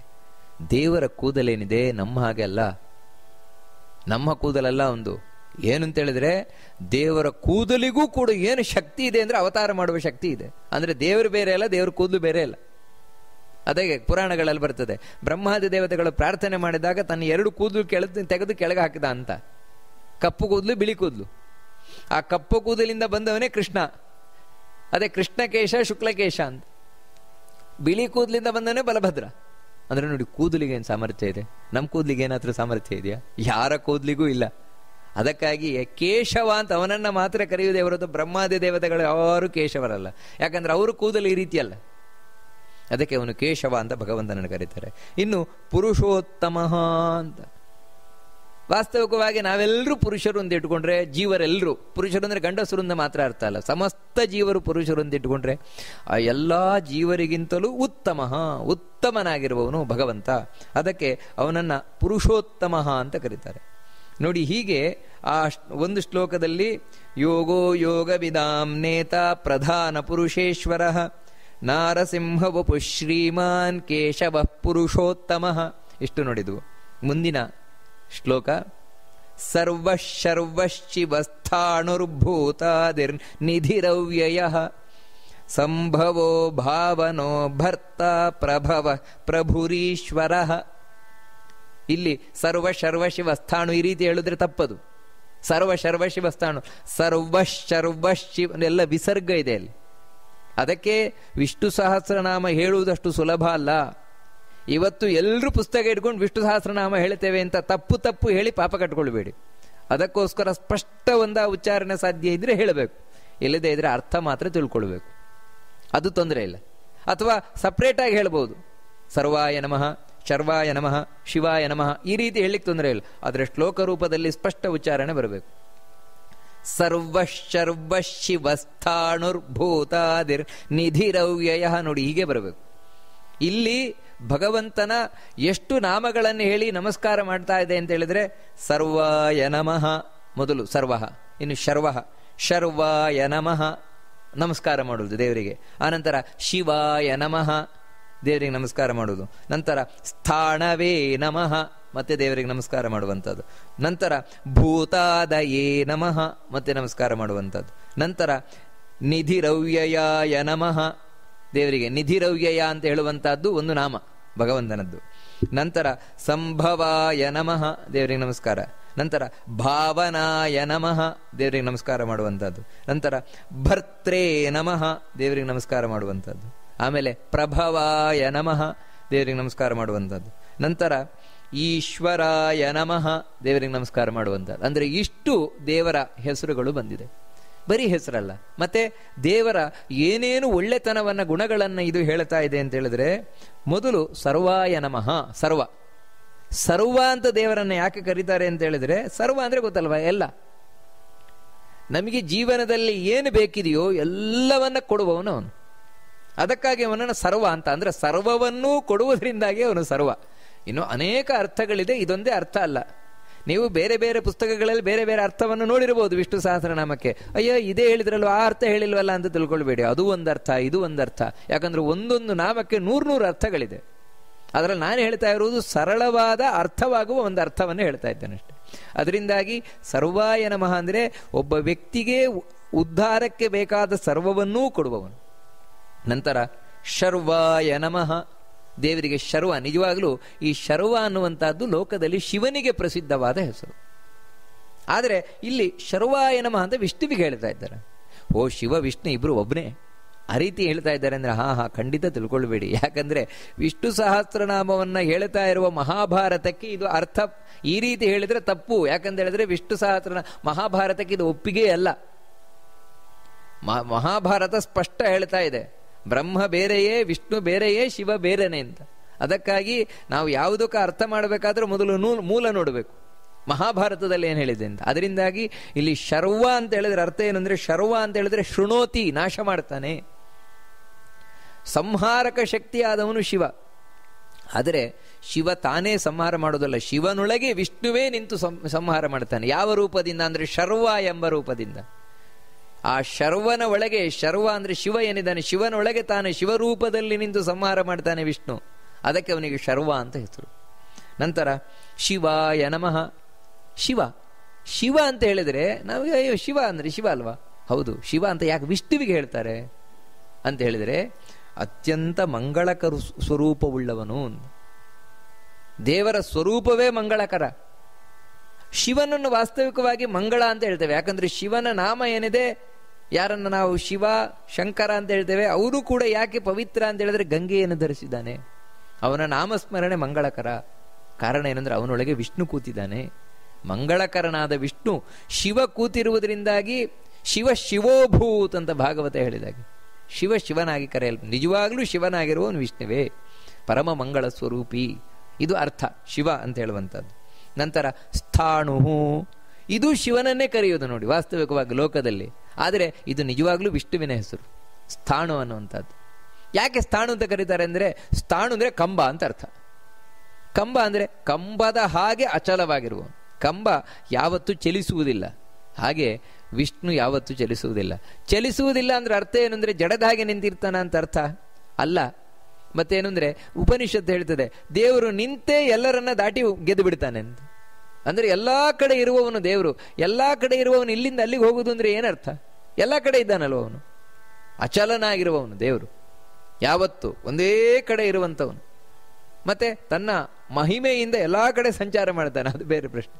ಹೀಗೆ ಅಚಲ ಯಾವತ್ತು ಅಂದ್ರೆ, ಇವಾಗ ಭಕ್ತನಿಗೆ ಯಾವ್ದಾದ್ರೂ ಭಕ್ತನಿಗೆ ತಾನು ಒಮ್ಮೆ ಅನುಗ್ರಹ ಮಾಡಿದ ಅಂತ ಹೇಳಿದ್ರೆ ಮತ್ತೆ ಅಚಲ. ಆ ಅನುಗ್ರಹ ಹೋಗುವುದೇ ಇಲ್ಲ ಯಾವತ್ತಿಂದ ಯಾವತ್ತಿಗೂ. ಇದು ವಿಷ್ಣುವಿನ ಅನುಗ್ರಹ. ವಿಷ್ಣುವೇ ಹಾಗೆ ಅಚಲನಾಗಿರುವವನು. ನಂತರ ಭೂತಾದಿಹಿ ಅಂತ ಹೇಳ್ತಾರೆ. ಭೂತಾದಿ ಅಂದ್ರೆ ಅರ್ಥ ಏನಂದ್ರೆ, ಸಕಲ ಭೂತ ಅಂದ್ರೆ ನಾವೆಲ್ಲರೂ ಜೀವರಾಶಿಗಳು. ಎಲ್ಲ ಜೀವರಾಶಿಗಳಿಗೆ ಇವನೇ ಆದಿ ಕಾರಣನಾಗಿರುವಂಥವನು. ಅಂದ್ರೆ ಇವನಿಂದಾಗಿಯೇ ನಾವು ಬಂದವರು. ಮಣ್ಣಿಲ್ಲ ಅಂತ ಹೇಳಿದ್ರೆ ಬೀಜ ಬರ್ಲಿಕ್ಕೆ ಸಾಧ್ಯ ಇಲ್ವಲ್ಲ. ಬೀಜ ಇದೆ, ಆದರೆ ಬೀಜ ಮೊಳಕೆ ಬರಬೇಕು ಅಂತ ಹೇಳಿದ್ರೆ ಅದಕ್ಕೆ ಮುಖ್ಯ ಕಾರಣ ಯಾವುದು ಅಂದ್ರೆ ಮಣ್ಣಲ್ವಾ? ಹಾಗೆ ಭಗವಂತ ಇದ್ದಾನೆ.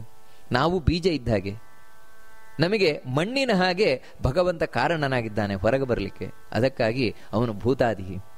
ನಂತರ ನಿಧಿರವ್ಯಯ ಅಂತ, ಭಗವಂತ ಭಕ್ತರ ಪಾಲಿಗೆ ನಾಶರಹಿತವಾದ ನಿಧಿಯವನು. ಭಕ್ತರ ಪಾಲಿಗೆ ಅಂದ್ರೆ ಭಗವಂತ ಅನುಗ್ರಹ ಮಾಡಿದ ಅಂತ ಹೇಳಿದ್ರೆ ಒಂದು ನಿಧಿ ಸಿಕ್ಕಿತು ಅಂತ ಹೇಳಿದ್ರೆ ಎಷ್ಟು ತೆಗೆದ್ರೂ ಉಂಟು. ಅವ್ಯಯ ಅಂದ್ರೆ ನಾಶ ರಹಿತ, ಎಷ್ಟು ಖಾಲಿ ಆಗೋಲ್ಲ. ಖಾಲಿಯೇ ಆಗದಂತಹ ದೊಡ್ಡ ನಿಧಿ ಭಕ್ತರ ಪಾಲಿಗೆ ಭಗವಂತ ಅಂತ ಹೇಳ್ತಾರೆ. ಅದಕ್ಕೆ ಅವನಿಗೆ ನಿಧಿರವ್ಯಯ ಅಂತ ಹೇಳ್ತಾರೆ. ನಂತರ ಸಂಭವ ಅಂತ ಕರೀತಾರೆ.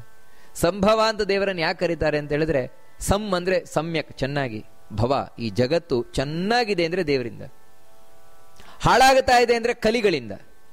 ನೋಡಿ, ಜಗತ್ತು ಹಾಳಾಗುವುದು ದೇವರಿಂದ, ದೈತ್ಯದಿಷ್ಟ ದುಷ್ಟಶಕ್ತಿಯಿಂದ. ಅಂತಹ ಜಗತ್ತನ್ನ ಮತ್ತೆ ಚೆನ್ನಾಗಿ ಮಾಡುವವನು ಯಾರು ಅಂದ್ರೆ ದೇವರು. ಅದಕ್ಕೆ ಸಂಭವತಿ, ಚೆನ್ನಾಗಾಗ್ತದೆ ಜಗತ್ತು ಯಾರಿಂದ? ಅವನು ಸಂಭವ. ನಂತರ ಭಾವನಃ, ದೇವರನ್ನು ಯಾಕೆ ಭಾವನಾ ಅಂತ ಕರೀತಾರೆ ಅಂದರೆ ನಮ್ಮ ಎಲ್ಲ ಭಾವನೆಗಳನ್ನು ನಿಯಂತ್ರಿಸುವವನವನೇ.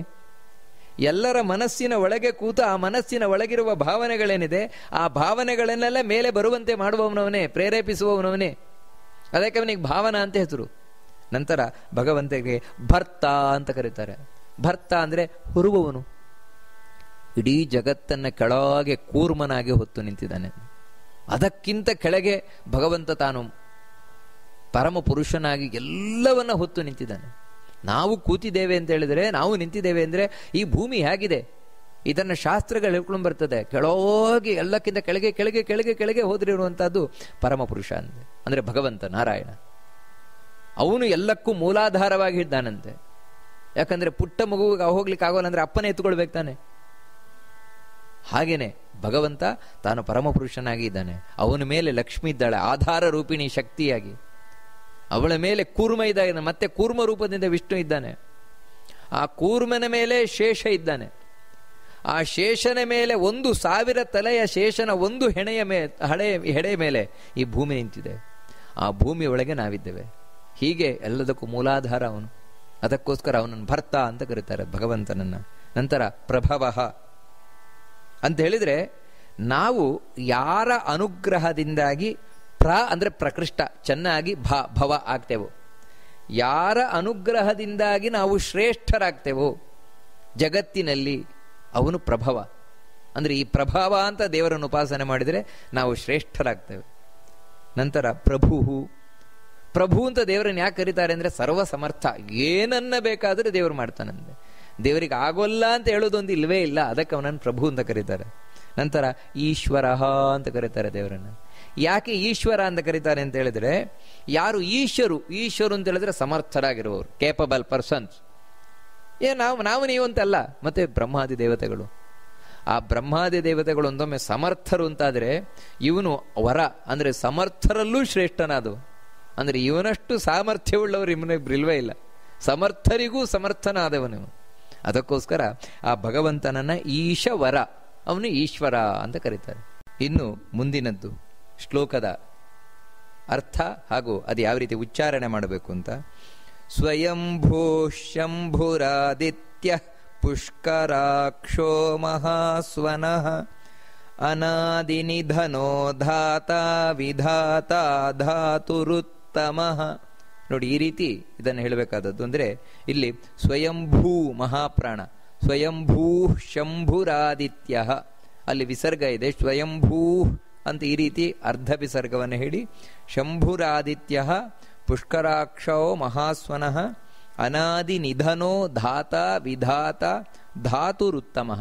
ಈ ರೀತಿ ಅಲ್ಪಪ್ರಾಣ, ಮಹಾಪ್ರಾಣ, ಹ್ರಸ್ವ, ದೀರ್ಘ ಇವುಗಳನ್ನೆಲ್ಲ ಸ್ಪಷ್ಟವಾಗಿ ಉಚ್ಚಾರಣೆಯನ್ನು ಮಾಡಬೇಕು. ಇಲ್ಲಿ ಭಗವಂತನ ಎಷ್ಟು ರೂಪಗಳ ಚಿಂತನೆಯನ್ನು ನಡೆದಿದೆ, ಆ ರೂಪಗಳ ಒಂದು ಮಹತ್ವ ಏನು, ಇದನ್ನ ನಾವು ನೋಡ್ತಾ ಬಂದರೆ ಸ್ವಯಂಭೂ ಅಂತ ಹೇಳುವಂತಹದ್ದೇನಿದೆ, ಇದು ಒಂದು ಭಗವಂತನ ರೂಪ. ಆ ರೂಪದಿಂದ ಕರೆಯಲ್ಪಡ್ತಾ ಇರುವ ರೂಪಕ್ಕೆ ಹೆಸರು ಅದೇ ಸ್ವಯಂಭೂ ಅಂತ. ಆಮೇಲೆ ಶಂಭು ಅನ್ನುವುದೇನಿದೆ ಅದು ಇನ್ನೊಂದು ಭಗವಂತನ ರೂಪ.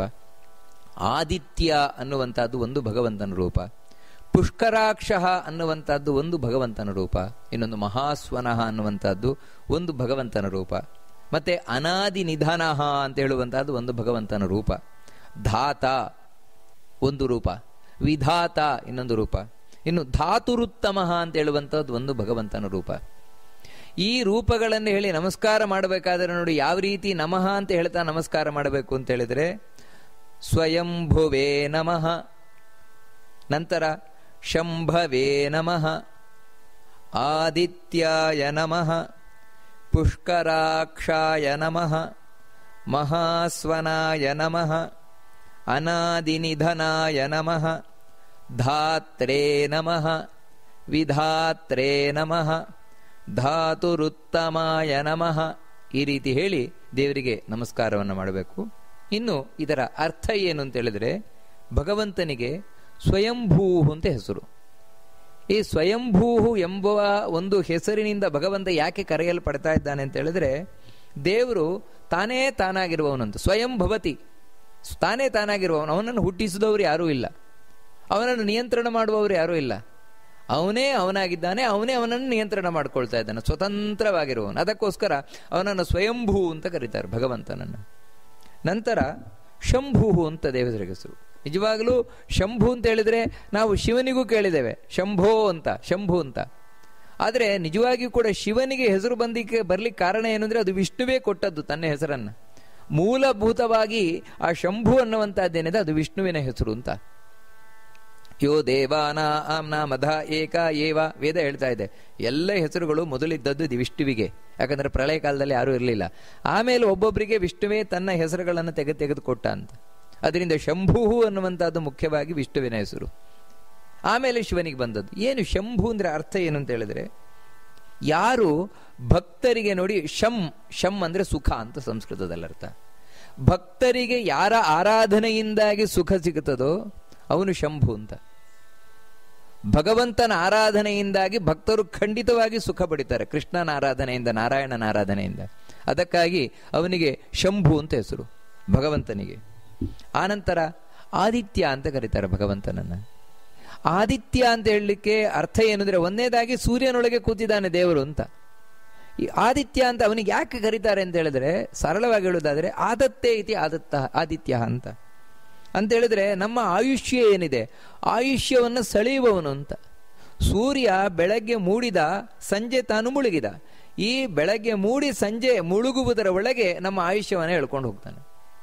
ಒಂದು ದಿನ ಕಳೆದು ಹೋಯ್ತು ನಮ್ಮ ಜೀವನದಲ್ಲಿ, ನಂದು ಆಯುಷ್ಯ ಒಂದು ದಿನ ಹೋಯ್ತು ಅಂತ ಲೆಕ್ಕಾಚಾರ ಮಾಡೋದೇ ಸೂರ್ಯನಿಂದ.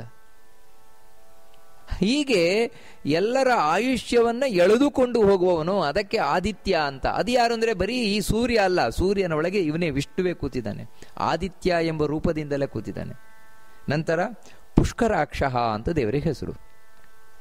ಪುಷ್ಕರಾಕ್ಷ ಅಂತ ಯಾಕೆ ದೇವರಿಗೆ ಹೆಸರು ಅಂತ ಹೇಳಿದ್ರೆ, ಒಂದೇ ಅರ್ಥ ಏನು ಅಂತ ಹೇಳಿದ್ರೆ ಕಮಲದಂತೆ ಕಣ್ಣುಳ್ಳವ. ಪುಷ್ಕರ ಅಂದ್ರೆ ಕಮಲ, ಆ ರೀತಿ ಕಣ್ಣುಳ್ಳವ ಅಂತ. ಇನ್ನೊಂದು ಅರ್ಥ ಏನಂದ್ರೆ ಬಹಳ ಸುಂದರವಾದ ಅರ್ಥ ಅಂತ ಹೇಳಿದ್ರೆ, ಭಗವಂತನ ಅಕ್ಷ ಅಂದ್ರೆ ಕಣ್ಣು, ಭಗವಂತನ ಕಣ್ಣಂತೆ. ಅದು ಎಂಥ ಕಣ್ಣು ಅಂತ ಹೇಳಿದ್ರೆ, ಭಕ್ತಾನಾಂ ಪುಷ್ಟಿಕರೇ ಅಕ್ಷಿಣಿ, ಭಕ್ತರಿಗೆ ಪುಷ್ಟಿಯನ್ನು ಕೊಡುವಂತಹ ಕಣ್ಣಂತೆ ದೇವರದ್ದು. ಅಂದ್ರೆ ಭಗವಂತ ಒಮ್ಮೆ ನಮ್ಮನ್ನು ನೋಡಿದ, ಹರಸಿದ ಅಂತ ಹೇಳಿದ್ರೆ ಎಲ್ಲ ವಿಧವಾದ ಶಕ್ತಿ ಬರ್ತದಂತೆ. ಅವನಿಗೆ ಯಾವುದು ಕಡಿಮೆ ಇಲ್ವಂತೆ. ಇಷ್ಟೇ ಅದಕ್ಕೆ ಹೇಳುವುದೇನೆಂದ್ರೆ, ಆಯತಾಭ್ಯಾಂ ವಿಶಾಲಾಭ್ಯಾಂ ಶೀತಲಾಭ್ಯಾಂ ಕೃಪಾನಿದೆ ಕರುಣಾರಸ ಪೂರ್ಣಾಭ್ಯಾಂ ಲೋಚನಾಭ್ಯಾಂ ಲೋಕಯ. ದೇವರೇ ಒಂದು ಸಲ ನನ್ನ ನೋಡು, ನಿನ್ನ ಕರುಣಾಪೂರ್ಣ ದೃಷ್ಟಿಯಿಂದ ನೋಡು, ಯಾಕಂದ್ರೆ ನೀನು ಪುಷ್ಕರಾಕ್ಷ. ಒಮ್ಮೆ ನೀನು ನೋಡಿದೆ ಅಂತ ಹೇಳಿದ್ರೆ ಭಕ್ತರಿಗೆ ಪುಷ್ಟಿ ಬರ್ತದೆ, ಎಲ್ಲ ವಿಧವಾದ ಪುಷ್ಟಿ ಬರ್ತದೆ.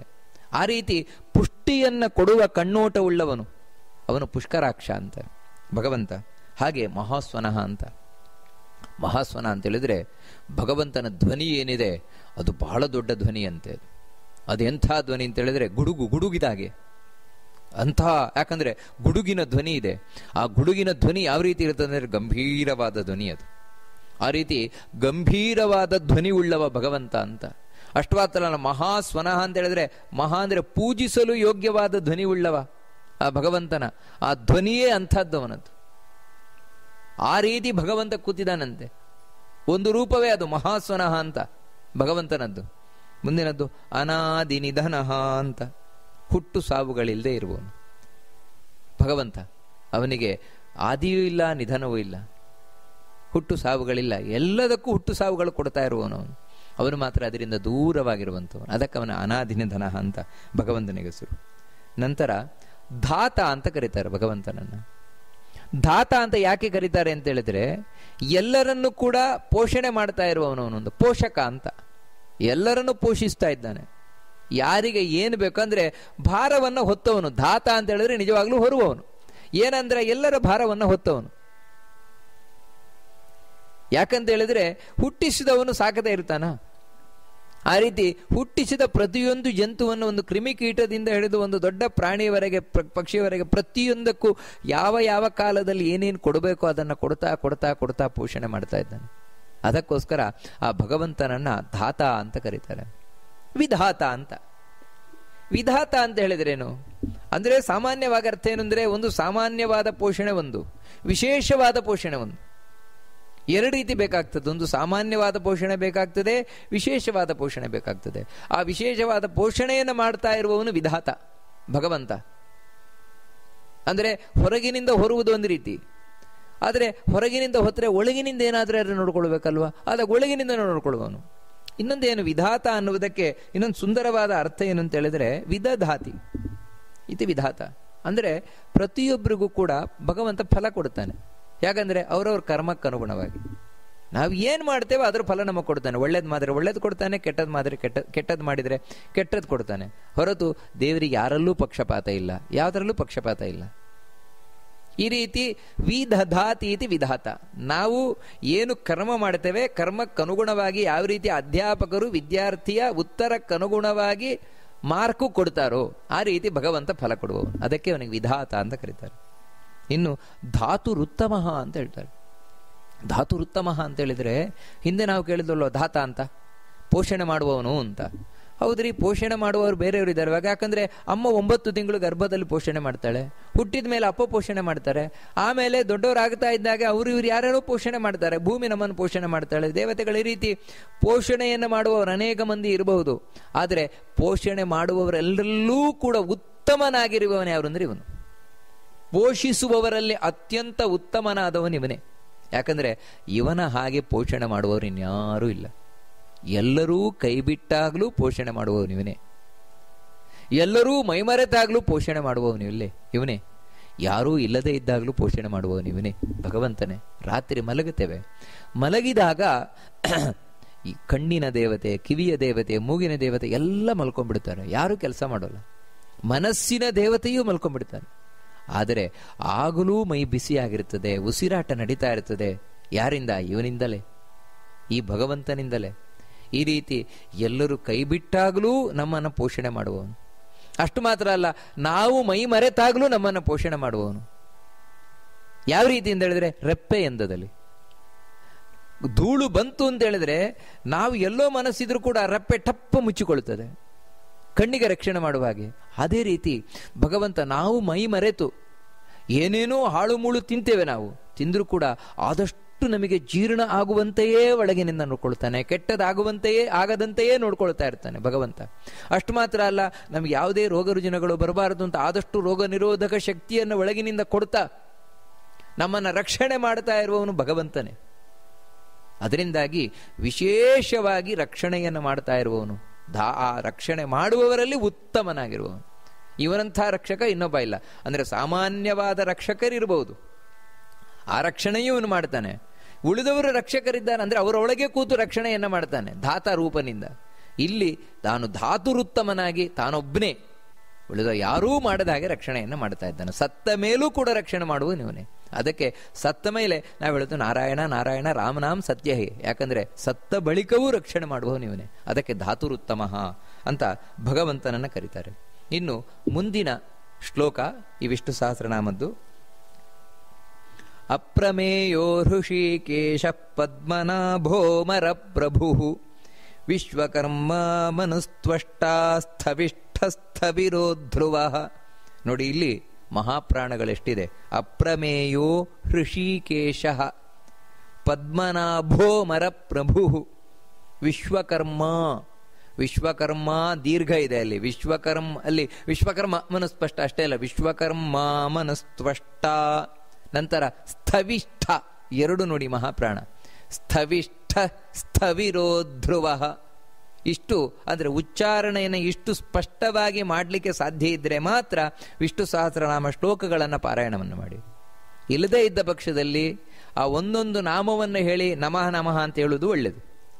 ಆ ರೀತಿ ಹೇಳುವುದಾದರೆ ಯಾವ ರೀತಿ ಅಂತ ಹೇಳಿದರೆ, ಅದು ಈಗ ನಮಸ್ಕಾರವನ್ನು ಮಾಡೋದಾದರೆ ಅಪ್ರಮೇಯಾಯ ನಮಃ, ಹೃಷಿಕೇಶಾಯ ನಮಃ, ಪದ್ಮನಾಭಾಯ ನಮಃ, ಅಮರಪ್ರಭವೇ ನಮಃ, ವಿಶ್ವಕರ್ಮಣೇ ನಮಃ, ಮನವೇ ನಮಃ, ತ್ವಷ್ಟ್ರೇ ನಮಃ, ಸ್ಥವಿಷ್ಠಾಯ ನಮಃ, ಸ್ಥವಿರೋ ಧ್ರುವಾಯ ನಮಃ. ಈ ರೀತಿ ಅಲ್ಲಿ ನಮಸ್ಕಾರವನ್ನು ಮಾಡುವಂಥದ್ದು. ಇಷ್ಟು ದೇವರ ರೂಪವನ್ನು ಸ್ಮರಣೆ ಮಾಡುತ್ತಾ ಆ ನಾಮವನ್ನು ಹೇಳುತ್ತಾ ನಾವು ನಮಸ್ಕಾರವನ್ನು ಮಾಡುವುದು. ಇದರ ಅರ್ಥ ಏನು ಅಂತ ಹೇಳಿದರೆ, ಭಗವಂತನನ್ನ ಅಪ್ರಮೇಯ ಅಂತ ಕರೀತಾರೆ.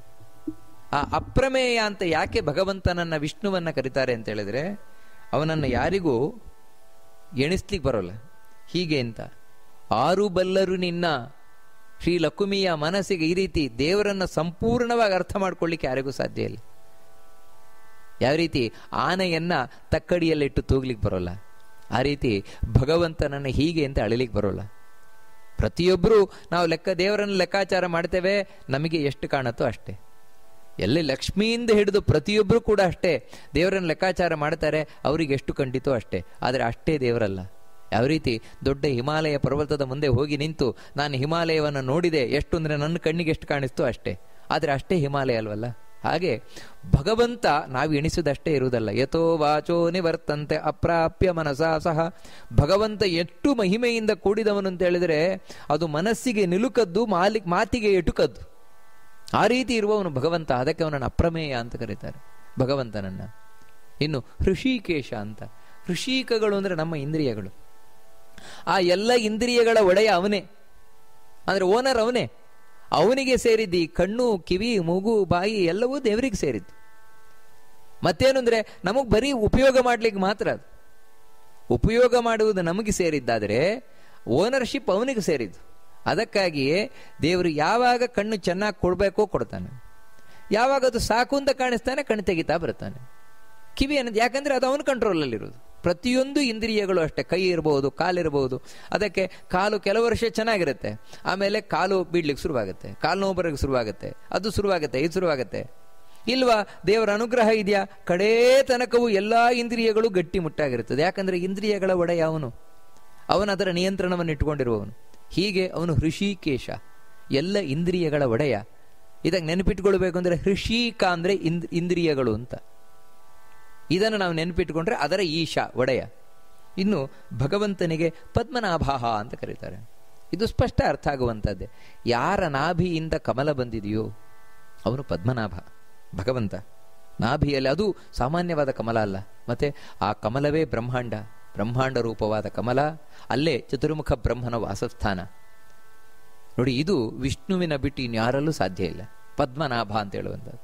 ಅದಕ್ಕೆ ಈ ಪದ್ಮನಾಭ ಅನ್ನುವಂಥದ್ದು ವಿಷ್ಣುವಿಗೇ ಸಂಬಂಧಪಟ್ಟ ಹೆಸರು. ಯಾಕಂದ್ರೆ ಇದನ್ನು ಮತ್ತೆ ಯಾರಿಗೂ ಕೊಡ್ಲಿಲ್ವಂತೆ. ಉಳಿದ ಹೆಸರುಗಳನ್ನೆಲ್ಲ ಕೊಟ್ಟ, ಈ ಪದ್ಮನಾಭ ಹೆಸರನ್ನು ಯಾರಿಗೂ ಕೊಡಲಿಲ್ಲ. ಅದು ಇವನಿಗೆ ಸಂಬಂಧಪಟ್ಟದ್ದು, ವಿಷ್ಣುವಿಗೆ ಸಂಬಂಧಪಟ್ಟದ್ದು. ಪದ್ಮನಾಭ ಕಮಲದಂತೆ ತಾನು ನಾಭಿ ಉಳ್ಳವನು, ನಾಭಿಯಿಂದ ಕಮಲ ಬಂದವನು. ನಂತರ ಅಮರ ಪ್ರಭು, ಸ್ಪಷ್ಟ ಇದು. ಸಾಯದ ದೇವತೆಗಳ ಒಡೆಯ ಇವನು. ಅಮರ ಅಂತ ಹೇಳಿದ್ರೆ ದೇವತೆಗಳು. ಅವ್ರು ಯಾಕೆ ಅಮರರು ಅಂತ ಕರೀತಾರೆ ಅಂದ್ರೆ ನಮ್ಮ ಹಾಗೆ ಸಾವಿಲ್ಲ ಅವರಿಗೆ. ಅವರಿಗೆ ಸಾವು ಅಂದ್ರೆ ಪ್ರಳಯ ಕಾಲದಲ್ಲಿ, ಅಲ್ಲಿಯ ತನಕ ಅವರು ಇದ್ದೇ ಇರ್ತಾರೆ. ನಮ್ಮ ಹಾಗೆ 100 ವರ್ಷ ಇದ್ದು ಹೋಗುವವರಲ್ಲ. ಅಂಥ ದೇವತೆಗಳಿಗೂ ಕೂಡ ಇವನು ಒಡೆಯನಾಗಿರುವ. ಇದರಿಂದ ಏನು ಅರ್ಥ ಆಗತ್ತೆ ಅಂದ್ರೆ ಎಲ್ಲಾ ದೇವತೆಗಳು ಕೂಡ ವಿಷ್ಣುವಿನ ಭಕ್ತರು ಅಂತ ಹೇಳೋದು ಸ್ಪಷ್ಟ ಆಗುತ್ತೆ. ಎಲ್ಲ ದೇವತೆಗಳು ವಿಷ್ಣುವಿನ ಭಕ್ತರು. ಯಾಕಂದ್ರೆ ಅವರೆಲ್ಲರಿಗೂ ಇವನೇ ಒಡೆಯ. ಇವನು ಕೊಟ್ಟ ಸ್ಥಾನದಲ್ಲೇ ಅವರು ಕೂತಿರುವವರು. ಆಯಾಯ ಚತುರ್ಮುಖ ಬ್ರಹ್ಮನಿಂದ ಹಿಡಿದು ಪ್ರತಿಯೊಬ್ಬರು ಆಯಾಯ ಸೀಟಲ್ಲಿ ಕೂತಿದ್ದಾರೆ ಸ್ಥಾನದಲ್ಲಿ ಅಂದರೆ ಅದು ಇವನ ಅನುಗ್ರಹದಿಂದಾಗಿ. ಅದಕ್ಕೆ ಇವನನ್ನು ಅಮರಪ್ರಭು ಅಂತ ಕರೀತಾರೆ ಭಗವಂತನನ್ನ. ನಂತರ ವಿಶ್ವಕರ್ಮ ಅಂತ ಕರೀತಾರೆ ಭಗವಂತನನ್ನ. ವಿಶ್ವಕರ್ಮ ಅಂತ ಹೇಳಿದ್ರೆ ಸಾಮಾನ್ಯವಾದ ಅರ್ಥ ಏನು ಅಂತ ಹೇಳಿದ್ರೆ ಇಡೀ ಜಗತ್ತೇನಿದೆ ಜಗತ್ತನ್ನ ನಿರ್ಮಾಣ ಮಾಡಿದವನು ಅಂತ. ಇನ್ನೊಂದು ಅರ್ಥ ಏನು ಅಂದ್ರೆ ವಿಶ್ವ ಅಂತ ಹೇಳಿದ್ರೆ ಎಲ್ಲ ಅಂತ. ಎಲ್ಲ ಕರ್ಮವನ್ನು ಇವನೇ ಮಾಡುವವನು, ಎಲ್ಲರೊಳಗೆ ಕೂತು ಎಲ್ಲ ಕರ್ಮಗಳನ್ನ ಮಾಡುವವನು ಇವನೇ, ದೇವರೇ. ನರತೆ ತ್ವತ್ಕ್ರಿಯತೆ ಕಿಂಚನಾರೇ ವೇದ ಹೇಳ್ತಾ ಇದೆ. ಸ್ವಾಮಿ, ನೀನು ಮಾಡಿಸ್ಲಿಲ್ಲ ಅಂದ್ರೆ ನಮ್ಗೆ ಏನೂ ಮಾಡ್ಲಿಕ್ಕಾಗೋಲ್ಲ. ಯಾವ ವ್ಯಕ್ತಿ ಏನೂ ಮಾಡ್ಲಿಕ್ಕಾಗೋಲ್ಲ. ಯಾವ ರೀತಿ ಮನೆಯಲ್ಲಿ ಒಂದು ಎಲೆಕ್ಟ್ರಿಸಿಟಿ ಇಲ್ಲ ಅಂತ ಹೇಳಿದ್ರೆ ಏನು ಕೆಲಸವೂ ಆಗೋಲ್ಲ. ಆ ಕಡೆ ಲೈಟ್ ಇಲ್ಲ, ಈ ಕಡೆ ಫ್ಯಾನ್ ಇಲ್ಲ, ಆ ಕಡೆ ಫ್ರಿಡ್ಜ್ ಇಲ್ಲ, ಮೋಟ್ರ್ ಇಲ್ಲ, ಗೀಟರ್ ಇಲ್ಲ, ಅದಿಲ್ಲ ಇದಿಲ್ಲ, ಏನು ಕೆಲಸ ಮಾಡೋಲ್ಲ. ಒಂದು ಎಲೆಕ್ಟ್ರಿಸಿಟಿ ಕರೆಂಟ್ ಬಂತು ಅಂದರೆ ಎಲ್ಲ ಒಟ್ಟಿಗೆ ಕೆಲಸ ಮಾಡ್ಲಿಕ್ಕೆ ಶುರುವಾಗುತ್ತೆ. ಹಾಗೆಯೇ ದೇವರು ಪ್ರತಿಯೊಬ್ಬ ವ್ಯಕ್ತಿಯ ಒಳಗೂ ಕೂತು, ಪ್ರತಿಯೊಂದು ವಸ್ತುವಿನ ಒಳಗೂ ಕೂತು ಪ್ರತಿಯೊಂದು ಕ್ರಿಯೆಯನ್ನ ಇವನೇ ಮಾಡಿಸ್ತಾ ಇದ್ದಾನಂತೆ. ಅದಕ್ಕೆ ಅವನಿಗೆ ವಿಶ್ವಕರ್ಮ ಅಂತ. ಇಡೀ ಜಗತ್ತಿನ ಕರ್ಮ ಅವನದ್ದೇ. ಅದಕ್ಕೋಸ್ಕರವೇ ಭಗವದ್ಗೀತೆಯಲ್ಲಿ ಕೃಷ್ಣ ಹೇಳ್ತಾನೆ, ಕರ್ಮ ಅಂದ್ರೆ ಯಾವುದು, ನಮ್ದು ನಿಮ್ದು ಕರ್ಮ ಅಲ್ಲ, ದೇವರು ಮಾಡೋದೇ ನಿಜವಾದ ಕರ್ಮ ಅದು. ಯಾಕಂದ್ರೆ ಈ ಜಗತ್ತಿನ ನಿರ್ಮಾಣ ರೂಪವಾದ ಕರ್ಮ ಏನಿದೆ ಅದೇ ದೊಡ್ಡ ಕರ್ಮ. ಈ ರೀತಿ ವಿಶ್ವಕರ್ಮ ಭಗವಂತ. ನಂತರ ಮನುಹು ಅಂತ ಕರೀತಾರೆ. ಮನು ಅಂತ ದೇವರನ್ನು ಯಾಕೆ ಕರೀತಾರೆ ಅಂತ ಹೇಳಿದ್ರೆ ಸಾಮಾನ್ಯವಾದ ಅರ್ಥ ಅಂದ್ರೆ ಮನುಗಳು ಅಂತಿದ್ದಾರೆ. ಸ್ವಯಂಭುವ ಮನು ಮುಂತಾದ ಮನುಗಳು. ಆ ಮನುಕುಲದಲ್ಲಿ ಬಂದವರು ನಾವು ಮಾನವರು. ಅಂತಹ ಮನುಗಳೇನಿದ್ದಾರೆ 14 ಮನ್ವಂತರದ ಅಧಿಪತಿಗಳು ಮನುಗಳು, ಅವರು ಯಾವತ್ತು ನಮ್ಮನ್ನ ಧರ್ಮ ಮಾರ್ಗದಲ್ಲಿ ಹೋಗುವಾಗೆ ಪ್ರೇರಣೆ ಮಾಡುವರು. ಆ ಮನುಗಳು ಮನ್ವಂತರ ಅಧಿಪತಿಗಳಾಗಿರ್ಲಿಕ್ಕೆ ಕಾರಣ ಅಂದರೆ ಇವನವರೊಳಗೆ ಕೂತಿದ್ದಾನೆ. ಇದೇ ದೇವರು. ಯಾವ ರೂಪದಿಂದ ಅಂತ? ಮನು ಎಂಬ ರೂಪದಿಂದಾಗಿ. ಅದಕ್ಕೆ ಅವರಿಗೆ ಮನುಗಳು ಅಂತ ಹೆಸರು. ಈ ರೀತಿ ಮನು ಅನ್ನುವುದು ಒಂದು ಭಗವಂತನ ರೂಪ, ಅವರೊಳಗೆ ಕೂತಿರುವ. ಇನ್ನು ತ್ವಷ್ಟ ಅಂತ ಕರೀತಾರೆ ದೇವರನ್ನ. ತ್ವಷ್ಟ ಅನ್ನುವಂಥದ್ದೇನಿದೆ, ತುಂಬ ಒಳ್ಳೆಯ ಒಂದು ರೂಪ ದೇವರದ್ದು. ಇದೇನು ಮಾಡ್ತದೆ ಅಂತ ಹೇಳಿದ್ರೆ, ಗರ್ಭಿಣಿಗೆ ಗರ್ಭದೊಳಗೆ ಆ ಮಗುವಿಗೆ ರೂಪವನ್ನು ಕೊಡುವುದಿದೆ. ಆ ಮಗುವಿಗೆ ಕಣ್ಣು, ಕೈ, ಕಾಲು, ಮೂಗು, ಬಾಯಿ ಇವುಗಳೆಲ್ಲ ರೂಪವನ್ನು ಕೊಡುವುದು. ಯಾಕಂದ್ರೆ ಈ ತ್ವಷ್ಟ ಶಬ್ದಕ್ಕೆ ಅರ್ಥವೇ ಅದು, ತ್ವಕ್ಷೂ ತನೂಕರಣೆ ಅಂತ. ತ್ವಷ್ಟಾರೂಪಾಣಿ ಪಿಂಶತು, ಈ ರೀತಿ ವೇದ ಹೇಳುತ್ತದೆ. ತ್ವಷ್ಟೃ ಒಳಗಿನಿಂದ ರೂಪವನ್ನು ಕೊಡ್ಲಿ ಅಂತ. ಗರ್ಭಂ ದೇಹಿ ಸಿನೀವಾಲಿ ಅಂತ ಹೇಳಿ ಪ್ರಾರ್ಥನೆ ಮಾಡಿಕೊಳ್ಳುತ್ತಿದೆ ವೇದದ ಮಂತ್ರ. ಅದರಲ್ಲಿ ಈ ತ್ವಷ್ಟು ರೂಪದಿಂದಾಗಿ ಭಗವಂತ ಈ ತ್ವಷ್ಟ ಎಂಬ ರೂಪದಿಂದಾಗಿ ಒಳಗಿನಿಂದ ಆ ಗರ್ಭಿಣಿಯ ಒಳಗೆ ತಾನು ರೂಪವನ್ನು ಕೊಡ್ತಾನೆ ಮಗುವಿಗೆ. ಅಂಥ ರೂಪ ಇದು. ಅದರಿಂದಾಗಿ ನಾವಿವತ್ತು ಏನೊಂದು ರೂಪವನ್ನು ಪಡೆದಿದ್ದೇವೆ, ಏನೊಂದು ಕಣ್ಣು, ಕೈ, ಕಾಲು, ಮೂಗು, ಇದು ಆ ತ್ವಷ್ಟ ರೂಪದಿಂದ, ತ್ವಷ್ಟೃವಿನಿಂದ ಪಡೆದದ್ದು. ನಾರಾಯಣನ ತ್ವಷ್ಟೃ ಎಂಬ ರೂಪದಿಂದ ಪಡೆದಿರುವಂತಹ ರೂಪ ಇದು. ನಂತರ ಸ್ಥವಿಷ್ಠ ಅಂತ ದೇವರಿಗೆ ಹೆಸರು. ಸ್ಥವಿಷ್ಠ ಅಂತ ಯಾಕೆ ಕರೀತಾರೆ ಅಂತ ಹೇಳಿದ್ರೆ, ಅತಿಶಯೇನ ಸ್ಥೂಲ ಸ್ಥವಿಷ್ಠ. ದೇವರಿದ್ದಾನಲ್ವ, ಎಲ್ರಿಗಿಂತಲೂ ದಪ್ಪ ಅಂತೇವೆ. ಅವನಷ್ಟು ದಪ್ಪನಾದ ವ್ಯಕ್ತಿ ಇನ್ನೊಂದು ಇಲ್ವೇ ಇಲ್ಲ. ಅಂದ್ರೆ ಅವನು ದೊಡ್ಡ ವಸ್ತುವಿಗಿಂತಲೂ ದೊಡ್ಡವನ. ಅಣೋರಣೀಯಾನ್ ಮಹತೋ ಮಹೀಯಾನ್, ದೊಡ್ಡ ವಸ್ತುವಿಗಿಂತ ದೊಡ್ಡನಾದವನು, ಸಣ್ಣ ವಸ್ತುವಿಗಿಂತ ಸಣ್ಣನಾದವನು, ಅಣುವಿಗಿಂತಲೂ ಅಣುವಾದವನು, ಮಹತ್ತಿಗಿಂತಲೂ ಮಹತ್ತಾನ. ಅದಕ್ಕೆ ಅವನನ್ನು ಸ್ಥವಿಷ್ಠ ಅಂತ ಕರೀತಾರೆ. ಬಹಳ ದೊಡ್ಡ ರೂಪ ದೇವರದ್ದು. ಎಲ್ಲಿವರೆಗೆ ಅಂದರೆ ನಾವು ಲೆಕ್ಕಾಚಾರ ಮಾಡಬೇಕಾದದ್ದು, ಆ ದೇವರ ರೂಪ ಎಂಥದ್ದು ಅಂದರೆ ಇಡೀ ಯೂನಿವರ್ಸ್, ಬ್ರಹ್ಮಾಂಡ, ಬರೀ ಭೂಮಿ ಅಲ್ಲ, ಇಡೀ ಯೂನಿವರ್ಸ್ ಅನ್ನುವುದು ಅವನ ಒಂದು ಹೊಕ್ಕಳಂತೆ. ಇನ್ನು ಆ ದೇವರು ಹೇಗಿರ್ಲಿಕ್ಕಿಲ್ಲ, ಆ ದೇವರ ರೂಪ ಯಾವ ರೀತಿ ಇರ್ಲಿಕ್ಕಿಲ್ಲ. ಹೊಕ್ಕಳು ಇಡೀ ಯೂನಿವರ್ಸ್ ಅಂತ ಹೇಳಿದರೆ, ಯಾಕಂದ್ರೆ ಯೂನಿವರ್ಸಿನ ಒಂದು ಪಾರ್ಟನ್ನು ನೋಡ್ಲಿಕ್ಕೆ ಆಗಿಲ್ಲ ಇನ್ನು ನಮಗೆ. ಹಾಗಿರ್ಬೇಕಾದ್ರೆ ಇನ್ನು ಆ ದೇವರ ರೂಪ ಹೇಗಿರಬಹುದು? ಅದೇ ವಿರಾಟ್ ರೂಪ ಅಂತ ಕರೆಯುವುದು. ಅದಕ್ಕೆ ಅವನು ಸ್ಥವಿಷ್ಠ, ಬಹಳ ದೊಡ್ಡದಾಗಿರುವವನು. ಇನ್ನು ಸ್ಥವಿರೋ ಧ್ರುವ ಅಂತ ಭಗವಂತ ಹೇಳ್ತಾನೆ. ಸ್ಥವಿರ ಅಂತ ಹೇಳಿದ್ರೆ ಹಿರಿಯರು, ಮುದುಕ, ಹಿರಿಯ ವ್ಯಕ್ತಿ ಅಂತ. ಈ ಭಗವಂತ ಇದ್ದಾನಲ್ವಾ, ಇವನಷ್ಟು ಹಿರಿದಾದ ವ್ಯಕ್ತಿ ಇನ್ನೊಬ್ರು ಇಲ್ವೇ ಇಲ್ಲಂತೆ. ಇವನು ಹಿರಿಯರಿಗೂ ಹಿರಿಯನಾದವನು. ಯಾಕಂದ್ರೆ ಎಲ್ರಿಗಿಂತ ಮೊದಲಿದ್ದವನು. ಇವನಿಗಿಂತ ಮೊದಲು ಯಾರು ಇರಲೇ ಇಲ್ಲ. ಅದಕ್ಕೆ ಇವನು ಅತ್ಯಂತ ಹಿರಿದಾದ ವ್ಯಕ್ತಿ. ಬರೀ ಹಿರಿದಾದ ವ್ಯಕ್ತಿ ಮಾತ್ರ ಅಲ್ಲ, ಸ್ಥವಿರ ಧ್ರುವ. ಅದರೊಟ್ಟಿಗೆ ಇನ್ನೊಂದೇನು ಅಂದ್ರೆ, ಯಾವತ್ತು ಹಿರಿದಾಗೇ ಇರುವ ವ್ಯಕ್ತಿ. ಅಂದ್ರೆ ಹಿರಿದಾಗಿದ್ದು ಅಚಲನಾಗಿರುವವನು. ಧ್ರುವ ಅಂದ್ರೆ ಅಚಲ, ಅಚಲನಾಗಿರುವವನು. ಅಂದ್ರೆ ಆ ಹಿರಿತನ ಯಾವತ್ತೂ ಇವನಿಗೆ ಬಿಟ್ಟು ಹೋಗಲ್ಲ. ಲೋಕದಲ್ಲಿ ಯಾವ ರೀತಿ ಅಂತ ಹೇಳಿದ್ರೆ, ಹಿರಿತನ ಯಾವಾಗಲೂ ಒಂದ್ಸಲ ಬರುತ್ತೆ, ಯಾವಾಗಲೂ ಒಂದ್ಸಲ ಹೋಗುತ್ತೆ. ಆ ರೀತಿ ಅಷ್ಟೇ. ಯಾಕಂದ್ರೆ ನೋಡಿ, ಮೊದಲು ಮಗುವಾಗಿರ್ತಾನೆ, ಅವಾಗ ಹಿರಿತನ ಇಲ್ಲ. ಆಮೇಲೆ ದೊಡ್ಡವನಾಗ್ತಾನೆ, ದೊಡ್ಡವನಾದ್ಮೇಲೆ ಇವನಿಗಿಂತ ಸಣ್ಣವರೇನಿದ್ದಾರೆ, ಸಣ್ಣವರಿಗಿಂತ ಹಿರಿದಾದ. ಆಮೇಲೆ ವಯಸ್ಸಾಗ್ತಾ ಆಗ್ತಾ ಬಂದಾಗೆ ಒಂದು 80-90 ವರ್ಷ ಆದಾಗ ನೋಡಿ, ನಮ್ಮ ಕುಟುಂಬದಲ್ಲಿ ನಾನೇ ಹಿರಿಯ. ಅವಾಗ ಇವನಿಗೆ ಹಿರಿತನ ಬಂತು. ಅಲ್ಲಿ ತನಕ ಬರಲಿಲ್ಲ. ಆದ್ರೆ ಸತ್ತ ಮೇಲೆ ಅದು ಹೋಯ್ತು. ಯಾಕಂದ್ರೆ ಆಮೇಲೆ ಕುಟುಂಬದಲ್ಲಿ ಇನ್ನೊಬ್ರು ಹಿರಿಯರು, ಇವನಲ್ಲ. ಅಲ್ಲ, ಇವನೇ ಹಿರಿಯ ಅಂದ್ರೆ ಇವನಿಗೆ ಸತ್ತವರಲ್ಲಿ ಇವನಿಗಿಂತಲೂ ಮೊದಲಿನವರಿದ್ದಾರೆ ಹಿರಿಯರು. ಅದರಿಂದಾಗಿ ನಮ್ಮ ಹಿರಿತನ ಅನ್ನುವಂಥದ್ದೇನಿದೆ, ಅದು ಯಾವಾಗಲೂ ಬರುವುದು, ಯಾವಾಗಲೂ ಹೋಗುದು. ದೇವತೆಗಳದ್ದು ಅಷ್ಟೇ. ದೇವತೆಗಳ ಹಿರಿತನ ಅನ್ನೋದು ಯಾವಾಗಲೂ ಒಂದ್ಸಲ ಬರುವುದು, ಹೋಗುದು. ಎಲ್ಲಿವರೆಗೆ ಅಂದ್ರೆ, ಎಲ್ಲರಿಗಿಂತಲೂ ಹಿರಿಯನಾದವನೇ ಅಂದ್ರೆ ಚತುರ್ಮುಖ ಬ್ರಹ್ಮ. ಯಾಕಂದ್ರೆ ಮೊದಲು ಹುಟ್ಟಿದವನು ಈ ಜಗತ್ತು ಸೃಷ್ಟಿಯಾದಾಗ. ಆದರೆ ಅವನು ಹೇಳುವುದಂದ್ರೆ, ನನಗಿಂತಲೂ ಹಿರಿದಾದವನು ಯಾರು ಅಂದ್ರೆ ಭಗವಂತನೇ. ಯಾಕಂದ್ರೆ ನಮ್ಮ ಹಿರಿತನ ಬರ್ತದೆ, ಈ ಬ್ರಹ್ಮಾಂಡ ಓದ್ಕೊಳ್ಳೆ ಹೋಗ್ತದೆ. ಆದರೆ ಭಗವಂತನ ಹಿರಿತನ ಯಾವತ್ತೂ ಇರುವಂತಹದ್ದು, ಹಾಗೇ ಇರುವಂತಹದ್ದು. ಅದಕ್ಕೆ ಅವನನ್ನು ಸ್ಥವಿರೋ ಧ್ರುವ ಅಂತ ಭಗವಂತನನ್ನು ಕರೀತಾರೆ.